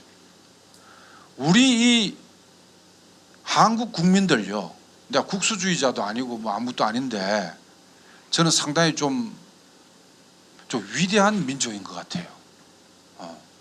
왜냐하면 아무리 처참한 이 고난과 역경이 있어도 다시 풀뿌리처럼 일어나는 이런 놀라운 저력이 있다. 그 촛불 하나로 막 박근혜를 날리고 이런 거 보면은 그 뿌리가 다 면면 이어져 오는 이런 거 아닌가 싶기도 했는데 전쟁 끝나고 북진 통일이 아주 횡행하게 할 때 조봉암 진보당 조봉암 선생이 물론 온건한 진보를 내걸긴 했습니다. 예를 들면 자본주의, 사회주의를 결합한 혼합경제를 하자. 그 다음에 공산 독재도 비판을 하고 이승만 독재도 비판을 하는 이렇게 애매하게 한 거예요. 그래서 사회보장은 굉장히 8시간 노동제 하자 좋은 걸로 하고 이렇게 하니까 이걸 완전히 빨갱이로 몰기가 좀 어려운 그런 방법을 취한 거죠. 그런데 우리 조봉암 선생을 북쪽에 조봉암 선생 친한 후배쯤 되는 사람이 물무역을 한 거야. 밀무역을, 삼각무역을 한 거야. 홍콩하고 북한하고 남한 이렇게 해가지고 돈을 벌었을 거 아니에요. 그 돈을 조봉암 선생한테 준 겁니다. 그걸 나중에는 아니 자기는 돈을 벌었고 번 돈을 가지고 정치자금 대줬다. 이건 아무것도 아니잖아요. 정치자금을 대줄 수 있는 거니까. 근데 북쪽에서 주는 돈을 받아서 조봉암 선생한테 전달했다. 이렇게 조작을 한 겁니다. 그래서 조봉암 선생을 사형까지 가게 했던 이런 어처구니 없는 역사가 있었고 지금은 재심 청구 받아들여져 가지고 완전히 무죄로 됐고 보상금도 아마 조봉암 선생 그 후손들은 받았을 거예요. 그 아까운 사람을. 물론 조봉암 선생은 일제 때는 공산주의자였습니다. 조선공산당의 창립 멤버였어요. 그런데 해방 이후에 박헌영하고 사이가 안 좋은 거야. 당연히 좀 뭐가 바뀌었죠. 그래서 좀 비판적인 입장을 취하고 있었고 했는데 무슨 비판문을 서랍에 적어가지고 서랍에 넣어놨는데 이걸 미군 정책에 가지고 언론에 공개를 함으로써 돌아올 수 없도록 마음이 달라졌다는 거, 돌아올 수 없도록 만들었다고 하는데 어쨌든 조봉암 선생은 진보주의자입니다. 진보주의자고 이런 사람을 아깝게 죽여버렸습니다. 1심에서는 5년인가 선고를 내렸어요. 1심에서는. 2심에 가가지고 오히려 사형 때리는 게 어디 있습니까 이게. 1심에서 2심 갈수록 대부분 갈수록 깎여야지. 이때 법무부 장관을 누가 했느냐. 지금 중앙일보 회장이 누구죠? 홍모식이죠. 그 큰 누나가 홍라이죠. 홍라이. 그 아버지가 홍씨인데 할 때 법무부 장관 했습니다. 지금 그래서 제가 물어보니까 이 법무부 장관이 이승만하고 샤바샤바 해가지고 죽인 거 아니냐 했더니 어떤 쪽에서는 오히려 그때 죽이지 말자고 했다. 뭐 이런 주장도 있긴 있어요. 이 재벌 권력들이 이게 다 한 짝이야 지금. 아까운 진보적인 이 정치 지도자를 이렇게 죽였다 이 말이죠. 이분입니다. 걸출한 분이고 강화도 분이에요. 죽인 사실을 이렇게 이제 나와 있죠. 자, 그래서 진보당 죽이고 또 잠복 갔는데 부정선거를 해서 다시 들고 일어난 것이 4.19 아닙니까? 4.19 정치적 공간이 넓어지면 어떻게 된다 그랬어요? 노동자는 대중적 진출을 하고 혁신정당, 진보정당이 만들어진다 하는 걸 또 이제 4.19 공간에서 우리는 보게 되는 겁니다. 자, 그래서 이때도 세계 정당이 있어요. 세 갈래가 있었습니다. 사회대중당, 그 다음에 한국사회당, 그 다음에 혁신동지연맹 이렇게 세 개가 있었는데 이때도 중도 성향의 온건 진보를 표방한 거예요. 혼합경제라든지 공산독재, 이승만 독재 비판이라든지 일당독재 이렇게 이제 온건 진보를 내걸었는데도 불구하고 전쟁 끝난 지 얼마 안 돼 가지고 민주당이 정권을 잡았잖아요. 장면 정권이 들었었지 않습니까? 민주당의 한계가 거기서 나오는 겁니다. 이 혁신 정당들이 의회에 진출을 많이 할까 봐 용공으로 몰았습니다. 정치 공세를 한 거예요. 전쟁 끝나지 얼마 안 되니까 그런 정서가 많았을 거 아니에요. 더군다나 평화통일을 주장하고 북진통일을 막 횡행할 때 평화통일을 이 주장을 하고 자 이랬던 시기에 이 사람들은 단결을 위해서 노력을 안 한 건 아니지만 중복 출마를 한 겁니다. 지역구에.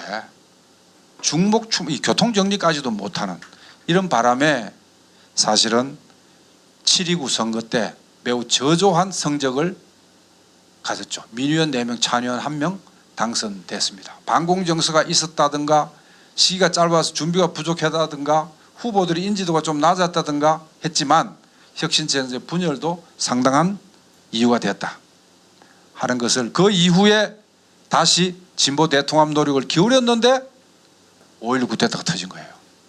그래서 진보 세력들이 하나로 못 모으고 다 해산당하게 됐습니다. 5.16 쿠데타 이후에. 그래서 혁신 정당에 참여했던 사람들이 감옥 가거나 처형되거나 이런 사람들이 많죠. 이때 특히 가자 북으로 오라 남으로 지금 정교조 같은 교원 노조가 4.19 공간에서 만들어졌습니다. 대한노총이라는 이런 의욕노조를 바꾸기 위한 노력도 조금 한 2, 3년 더 길어졌으면 분명히 대한노총 민주화 바람도 세게 났을 텐데 5.16 쿠데타 이후에 대한노총이 한국노총 이름 바꿔가지고 오늘날까지 이어지고 지금은 좀 많이 바뀌었습니다만 계획적인 방향으로 이런 역사를 가지고 있습니다. 자 그러다가 자 보세요. 해방 공간은 3년이잖아요. 4.19 공간은 1년이에요. 1년. 1년 만에 끝나.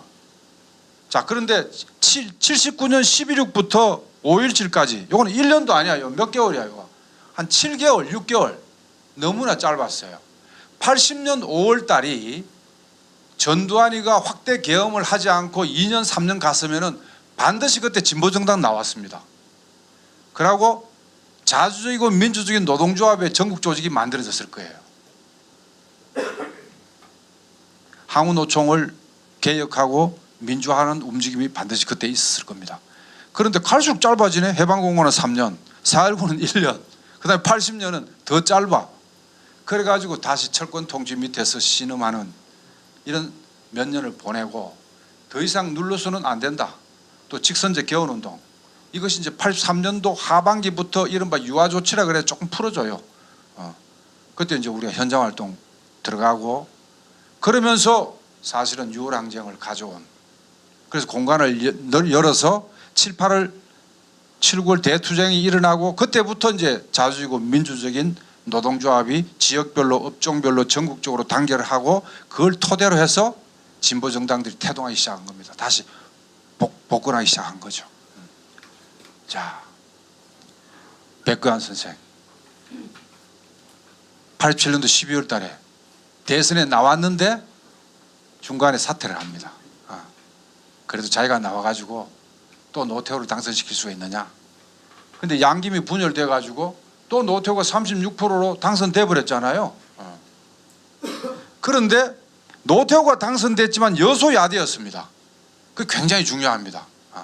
그때에 우리 민주노조, 단위노조가 임단투, 그때 또 경제는 3조 호황이었어요. 경제는 좋고 정치 공간이 넓으면 경제투쟁이 활성화돼요. 노동운동이 양적으로 늘어납니다. 그래서 막 밀고 가니까 보수대연합을 한 게 민정당, 공화당, 김영삼, 통민당, 이게 통합한 게 민자당입니다. 민자당 만들어진 것이 90년 1월 20일 날이에요. 이날 뭐가 또 만들어졌습니까? 전노협이 만들어진 거야. 역사의 아이러니입니다. 성균관대학교에서 백설이 하얗게 깔려 있는데 백골단이 덮치기 바로 전에 전노협 창립을 선포하고 전부 속긴 거지. 담병호 위원장이. 바로 그날 저들은 보수 대연합을 한 거예요. 더 이상 밀릴 수가 없다. 여소의 아들을 뒤집어 버린 겁니다. 자, 그런 역사가 있었고요. 자, 이름은 누구죠? 김문수입니다. 김문수는 90년도 민중당 노동위원장 했어요. 민중당 노동위원장. 지금도 계속 노동해가지고 묵고 살아. 경사노위위원장입니다. 어느 정권에서, 윤석열 정권에서 경사노위위원장 하고 있어요. 그때 민중당이, 그때는 후보 출마를 해서 다 얻은 표가 2%가 넘지 않으면 당 해산해야 된다는 법이 있었습니다. 정당법이. 그래서 92년도에 나왔는데 개별로는 표를 상당히 많이 얻었어요. 김문수는 부천 소사에 나오고, 은평에는 이재호가 나오고, 장기표는 동작에서 나오고 해가지고 20% 15%씩 막 얻었거든. 근데 그거 다 합해봐야 2%가 안 되는 거예요. 정당 지지도가. 1인 2표 이전인 시대니까. 2%는 당 해산되니까, 당 해산되면은 되더라도 민중의 요구를 정책으로 실현하기 위해서 끈질기게 진보정당 다시 만들어야 될 거 아니에요. 진보정당 했다고 결심했으면 운동가가. 그런데 뭐 눈이 뒤집혔겠죠. 그때 김영삼이가 부른 거예요. 점수 후하게 쳐줄게. 아이고 오느라, 어서 오느라 내 새끼 해가지고. 이 또 운동권이 엄청 부지런하거든요. 열심히 합니다. 신한국당에 들어가서 막 김영삼이 시키는 대로 어마어마하게 열심히 해버린 거야. 거기 가서 성성장구 해가지고 몇 선이더라? 상당히 국회의원 오래 해먹고. 이재호는 나중에 국회의원 한참 하다가 어디 줄을 섰습니까? 이명박이 제2인자라고 했던 이재호 된 거 아니에요. 그거 다 진보정당 출신들이에요. 자, 이 대목에서 제가 뭘 강조하고 싶냐 하면은, 진보정당을 하든 민주노총을 하든 무슨 운동을 하든 노동자 민중, 이 일하는 사람들의 요구를 실현하기 위해서 자기가 헌신하겠다는 사람은 욕심을 버려야 돼요. 이 운동의 대의보다 욕심이 앞서면, 돈이든 권력이든 자리든 앞서면은 언젠가는 반드시 배신을 하게 돼 있어요. 이거는 틀림없는 사실입니다.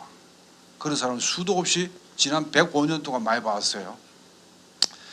자, 그래서 이타 한때는 이타 민중당 시절에 얼마나 열심히 했던 사람입니까?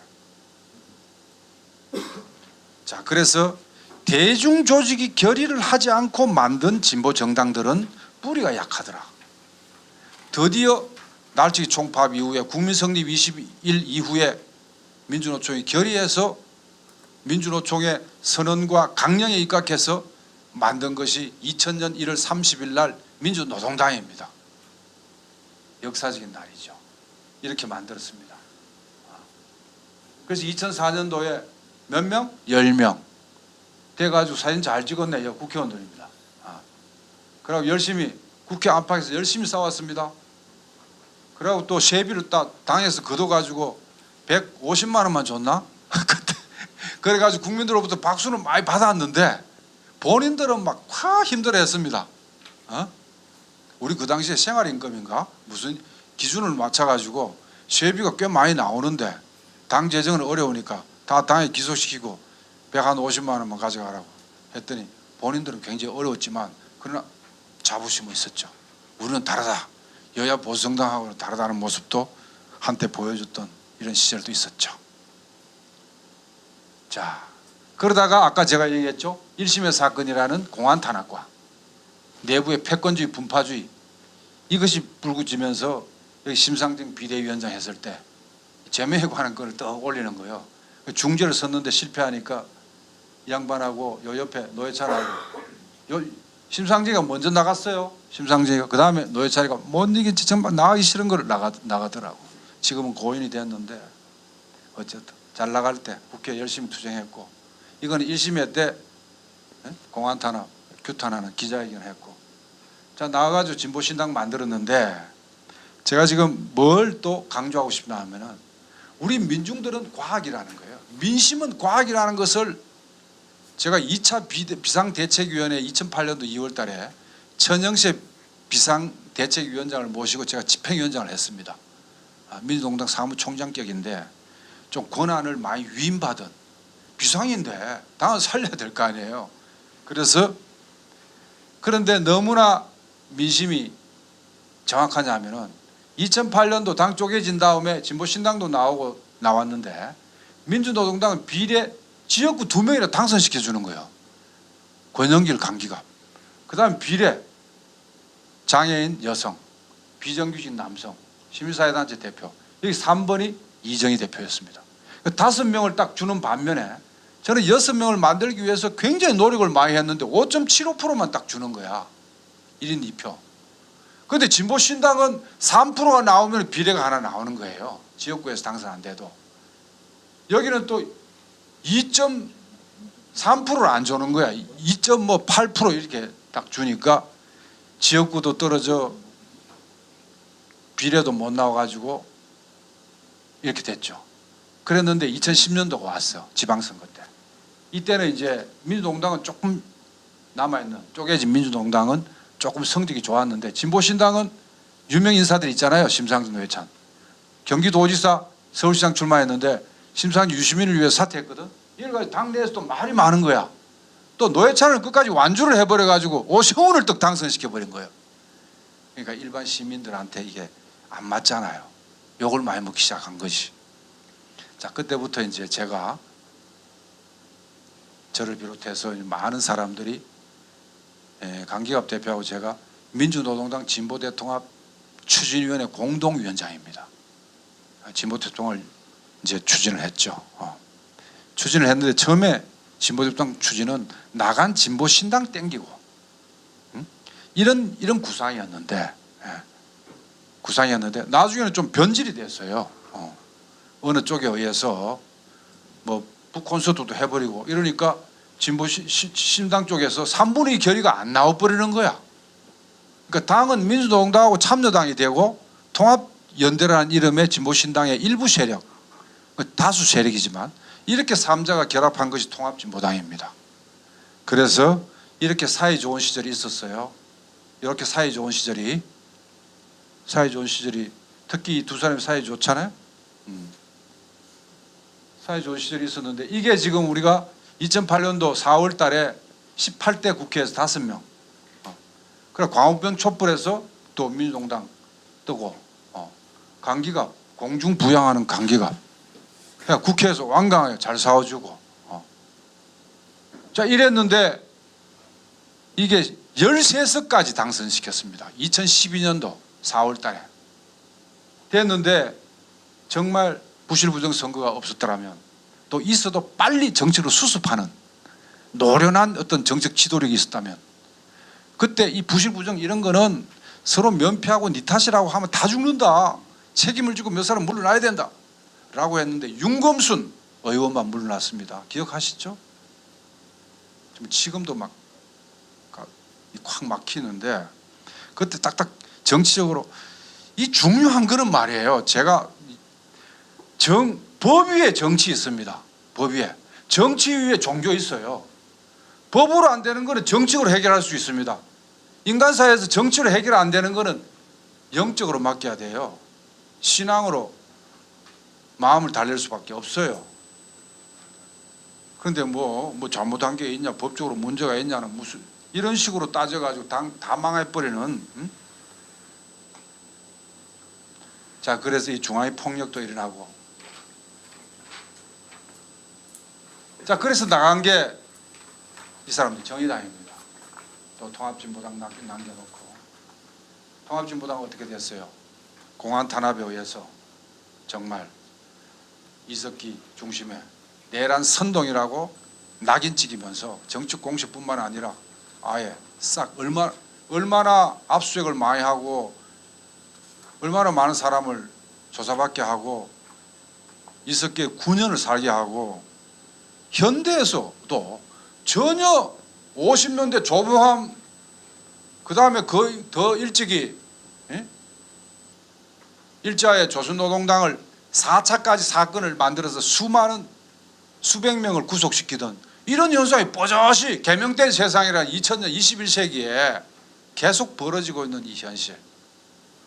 그러나 이것을 오직 그 누구도 해결해 주지 않기 때문에 우리 스스로가 원숙하게 단결하고 배려하고 양보하고 이렇게 해서 슬기롭게 대응하지 못하고 있는 이 현실에 대해서 우리가 지금 반성을 하면서 다시 한번 해봐야 되지 않냐 이 말이지 내 말은. 자 마지막으로 정리하겠습니다. 조금 지루합니까? 지금부터 시험 문제 나와요.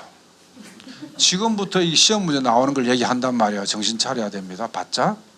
자 첫째로 외세 의존, 파쇼 독재의 위험, 분열 분단, 전쟁 위험이 상존한 이 땅은 항상 패권주의 분파주의.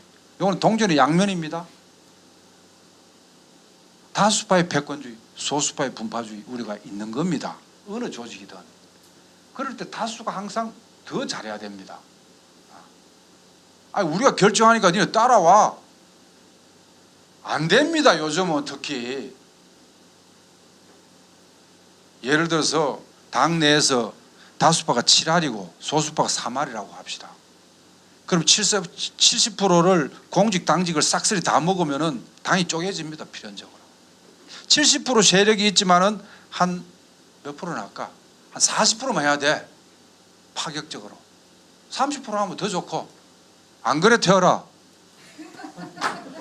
그래 가지고 하면은 이 30%가 감명을 받습니다. 감명을. 왜 분열이 됩니까? 왜? 그러고 그렇게 해서 나중에 단결의 수준이 높아지고 그때조차도 아니 우리가 운동을 왜 합니까? 자리 보고 하는 거야. 국회의원 하고 싶어서 했어. 운동을. 역사를 보란 말이야. 수많은 선열들의 피로 얼룩진 진보정치 노동운동의 길에서 자리 하면은 내부가 깨지면서 저쪽에 이간책에 당하면서 민족과 민중에 대한 배신 행위가 된다는 사실을. 자 그래서 저들의 탄압과 공세는 상수다. 그럴 때 이걸 능동적으로 타개하는 것은 우리 주체에 있다. 주체는 뭘 해야 되느냐? 4가지를 잘해야 된다. 첫째, 통합력 있는 지도력을 구축해야 돼요. 권영길이 있을 때는 권영길이 NLPD 양쪽 다 권영기를 좋아하는 거야. 호남도 경상도 다 권영기를 좋아하네. 어떤 사람은 권영기가 PD인 것 같다고 그러고, 어떤 사람은 아이 모르는 소리 하자, 빨치산의 아들이야 이러고 다 좋아하는 거야. 그러고 또 권영길 대표가 모호하게 처리를 해. 자기 입장을 다 아우르는 방식으로. 그게 정치 기술이기도 해. 자, 그러면 권영길 이후에 그런 사람이 없단 말이야. 날치기 총밥 같은 대중적인 투쟁을 통해서 국민적 인지도가 높아지고 지지도가 높아진 사람이 없어 이제.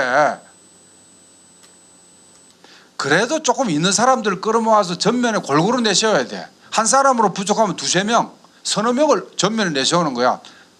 이게 우리 조합원들이 볼 때는 다 모였네, 다시 한번 해보자, 이렇게 될 거 아니야.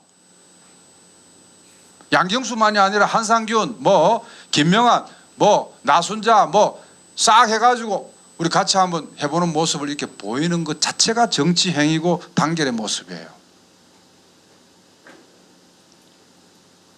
김태열 동지 한번 나서 볼래? 자, 이렇게 통합력 있는 지도력이 매우 중요하다는 사실. 아까 남로당도 여운형을 세워가지고 했으면 그렇게 불안정하게 안 됐어요. 더 완벽하게 됐습니다. 자, 두 번째로는 우리 진보 정당은 그냥 폼 잡고 이렇게 말 많이 한다고 되는 게 아니에요. 우리한테는 아무런 무기가 돈도 없고 백도 없어. 오직 민중의 지지뿐인데, 지지 얻으려면 어떻게 해야 돼요? 감동을 줘야 돼요. 활동가들이 헌신할 수밖에 없어. 진정성 있게 노동자 민중에게 다가가야 됩니다. 세 번째로는 아까 얘기했죠. 자, 개인이 있고 자기 정파가 있어. 그 다음에 자기 당이 있고 민중과 민족이 있어. 어느 걸 제일 앞세워야 돼? 민족과 민중을 자기 당보다 앞세워야 돼요. 자기 좌파보다 자기 당을 앞세워야 돼요. 자기 좌파보다 자기 개인을 또 앞세우면 어떻게 되겠어? 그 순서가 있어. 그런 사람이 또 존경받고 또 지도자가 돼요. 그렇지 않고 자꾸 자리나 이렇게 보고, 그러고 말은 멋있게 하는데 조금 진정성이 떨어지고, 이런 사람들은 우리 민중들이 빠꿈이에요. 보통 그렇게 속아 넘어가지는 않습니다. 자, 그래서 그렇게 하고, 그 다음에 이념 공세, 공안 탄압을 단결한 상태에서 슬기롭게 대응을 해야 돼요. 1심회 때는 어떻게 했느냐? 당연히 중앙위원회도 있고 상무부 총장 누구도 있고 구속됐어. 간접단 사건으로 저쪽에 몰아가 조작을 해가지고. 그럼 이때도 당연히 보안법 굴복했니, 데모해야 된다, 해야 된다, 강경 대응 주문도 있었겠죠. 그리고 또 정반대로 이걸 죄명에 관한 건으로 또 올리네. 말이 됩니까 이게? 그 중재안도 실패하고 이렇게 당 깨지는 겁니다. 그래서 제가 얘기하는 것은 지금도 제주도 건이니 창원 건이니 민주노총에 누구니 해가지고 이걸 민주노총을 떡을 만드는 데 쓰고, 그것도 진보당 관계자로 해서 진보당을 더 떡을 만들잖아요. 안 그래도 왜곡된 이미지가 덧칠되어 있고 고립적인 상황에서, 이런 경우에는 그 보안법 탄압 당사자들은 희생적으로 임해야 됩니다. 임하고 당은 보안법을 규탄해야 되고, 또 이걸 가지고 갈등하고 분열되는 일이 없도록 통일적으로 하되 슬기롭게 대응해야 돼요. 이것이 진보 정당이 단계적으로 발전시켜 나가는, 갈등 분열을 겪지 않고 단결되고 발전하고 혁신할 수 있는 방법입니다. 제 얘기가 이해가 되십니까? 어렵습니다. 어렵죠? 네. 어려워요. 그렇게 해나가기 위해서는 굉장히 노련한 그 통합적인 리더십이 당내에 있어야 되고, 아래로 굉장히 노력을 많이 해야 돼요. 앞으로 또 생깁니다. 지금 우리가 노동중심의 진보대연합당, 선거연합당을 얘기합니다. 총선 앞두고 지금 총선 방침이 3가지 안이 나왔습니다. 하나는 그냥 후보 단일화만 하자, 각 정당 놔두고, 이거고. 그 다음에 무슨 소리야, 노동중심의 진보대연합당 하자, 그거고. 또 기존 당 놔두더라도 한 5천 명 모아가지고 선거연합당으로 만들어서 비례라도 하나로 찍게 만들어주자. 이 3가지 안이 이제 8월 17일 날 민주노총 중지부에서 논의가 되고, 이것을 9월 초에 임시대의원대에 어떻게 올릴 것인가 수기를 하겠죠. 이럴 때 사실은 깨놓고 얘기해야 돼요. 말은 안 하지만 쉬쉬 패권주의 분파주의 문제하고 공안탄압 대응 문제가 말은 안 하지만 그것이 굉장히 잠복되어 있는 결정적인 이유임에도 불구하고 얘기 안 하고 무슨 딴 얘기나 자꾸 많이 하고 이러면 안 되는 거예요. 탁 깨놓고 우리 이제 뭐 헤어진 지 살고 각자 각계약진 해본 지 벌써 10년도 넘었고 하니 요번에 만일에 총선 때 하나로 대응하지 않는다면은 어떻게 되겠느냐를 노골적으로 얘기를 해야 되지 않겠냐는 것이. 민주당 한계는 뻔하고 지금 말이죠. 지금 뭐 정의당에서 참여계를 플러스 알파가 이탈을 하고 새진보를 참칭하고 있고 뭐 그다음에 진보당 옛날에 같이 했던 주권당이라기 또 나가 주권당을 이름 붙여가지고 움직이고 있고 뭐 용해인이 뭐 기본소득당도 있고 이렇게 해서 제3지대를 또 모색을 하는 것 같고 뭐 이러지만은 이 땅의 제3지대는요 노동자 농민이 일하는 사람들을 기반으로 하지 않는 제3지대는 다 실패합니다. 그리고 노동자 농민의 기반으로 한 진보당은 패권주의 분파주의와 공안탄압을 넘어서면 승승장구합니다. 자, 그래서 지금 우린 반드시 이번에 해야 되는데 이대로 대응하면 결과가 이렇게 나올 것 같아요. 지금 정의당이 그동안에는 9% 나왔습니다. 정당 지지율이. 민주당 1% 이렇게 나왔지만은 내년 4월에 정의당이 9% 나올 것 같습니까? 전혀 그렇지 않 나와요. 정의당 안에 있는 사람들은 착각을 아직 하고 있는 것 같아요. 지금 하나로 뭐 비례연합당이니 진보연합당이니 이렇게 골아프게 하지 말고 우리 정의당으로 들어오려면 들어오고 해서 가면은 9% 나온다고 자꾸 얘기하는 거야. 내가 계산기 두드려 보니까 안 나오는데. 그러고 진보당은 당원은 많죠. 근데 정당은 당원 수대로 하는 게 아니에요. 정책 신망을 가지고 하는 것이거든요. 고립적이죠. 이미지가 아직도. 노동당은 뭐 여러 가지로 부족한 측면이 있고 녹색당도 있는데 어쨌든 지금 이대로 가면은 제가 볼 때 정의당은 지역구 다 떨어집니다. 심상정이 뭐고 싹 다 떨어지는 데다가 정당 지지율도 한 5, 6% 나오면은 6% 나오면은 두세 석밖에 안 돼요.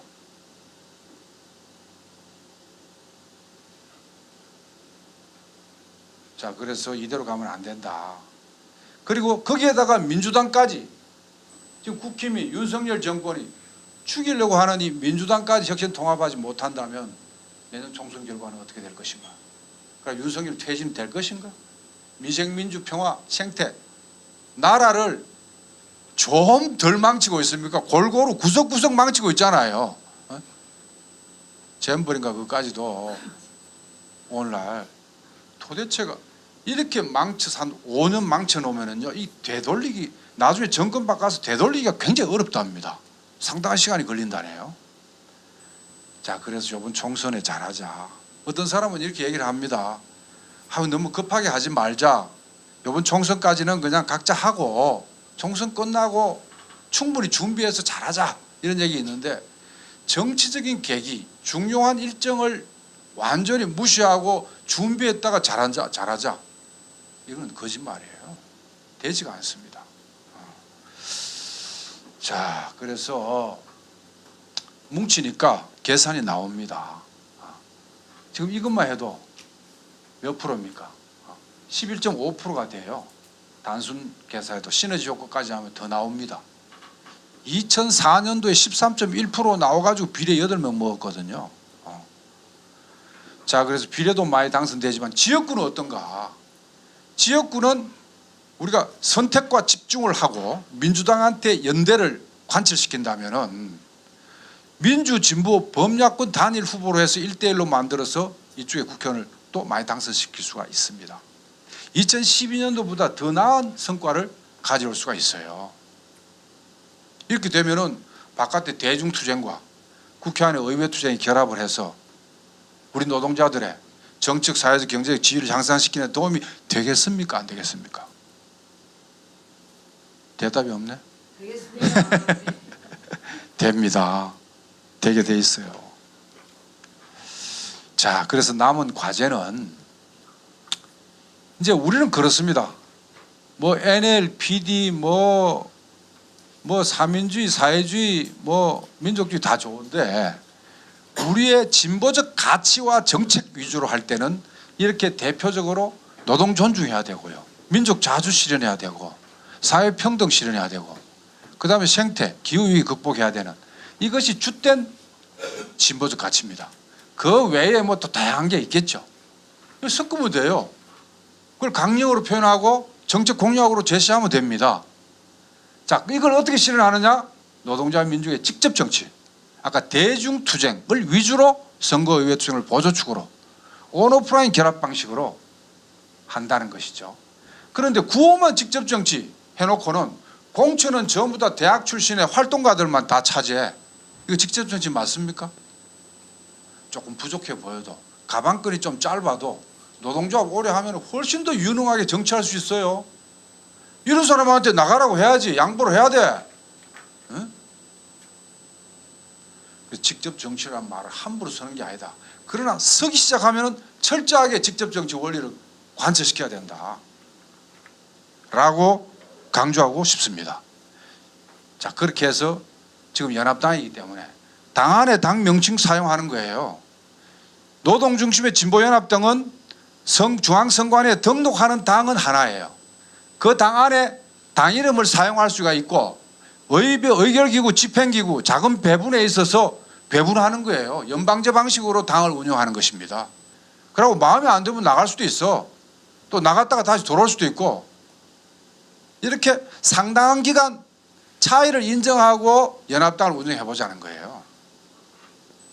그리고 비례후보 출마자도 기준을 딱 정해요. 제가 이제 해봤다 그랬잖아요. 2008년도에 비례회 때 1번 여성 장애인, 여성은 1번이잖아. 홀수잖아. 장애인.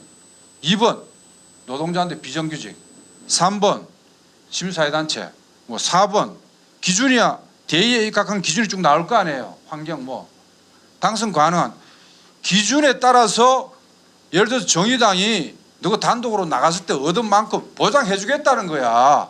연합당에서. 그런데 왜 자꾸 따로 하려고 그래? 자, 그래서 그것도 다 합의를 해서 정책 합의에 의해서 공직 후보를 선정을 하고 배분도 하는데 결국은 묵은 감정, 상처를 대화합 조치를 취하지 못하고 성숙되지 못하게 또 그 아집 또 개인이나 어떤 자기 정파의 그 이익 결국은 그런 것이지 뭐가 차이가 대북 관점에 차이가 있니 뭐니 이런 게 아니에요. 대북 관점의 차이야. 민주노동당 당 하나로 했을 때도 그 안에 차이가 많았어요. 수많은 토론과 논쟁을 해서 다 성명서 발표하고 다 했다고. 북핵 문제 이것이 우리의 장애물이 된단 말이야. 없을 때하고 있을 때하고 달라요. 이미 북핵이 있고 이제는 비핵화를 어떻게 가겠어. 세계 군축으로 가야 돼. 핵군축으로. 내가 하나 없애면 미국 10개 없애라. 아니면 5개라도 없애라. 아니 그래가지고 아니 우리가 먼저 다 핵 없애버리면 누가 안 때린다는 보장이 있습니까? 우크라이나 다른 전쟁들처럼. 이북 입장에서 볼 때 말이죠. 그래서 비핵화가 맞고 그 과정에서 군축으로 갈 수도 있다. 이런 것이고 인권 문제? 아니 북인권 문제를 도와주기 위해서라도 남북 평화협력을 해야 되고 미국의 그 간섭 때문에 남북 발전을 가로막히지 말아야 되는 거 아니냐. 그래 인권 문제 있다고 치고 한국 언론과 서방 언론처럼 과장되게 뭐 있지도 않지만은 인권 개념도 많이 다르고요. 또 뭐더라? 3대 뭐 권력 성계 그거 대답하기 어렵죠 그거. 근데 그런 것이 우리 하나의 당으로 하는데 걸림돌이 됩니까? 우리가 북쪽 정치를 다 책임질 놈도 아니면서. 그러나 각 나라마다 정치가 독특해요. 사회주의 일반하고도 정치 방식이 북한이 또 다르잖아. 그것이 옳다 그러다 이전에 우리가 거기까지 간섭해가지고 어떻게 하겠다는 건데. 이른바 대북 이견 3가지 이런 것도 옛날에 비해서 많이 묽어졌어요. 나는 이것보다 훨씬 더 결정적인 장애물로 남아있는 것은 역시 패권주의 분파주의와 공안 탄압에 대한 대응 방식. 이라고 생각합니다.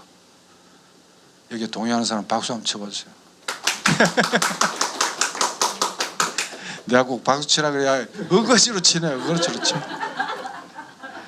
자, 그래서 공직 후보도 이렇게 합의해서 잘하고 이런데 이 문제가 아직은 해결되지 않고 있다. 과거 성찰, 니네 할 것 없이 저도 책임 크고 과거 성찰로 대화합조차 하자.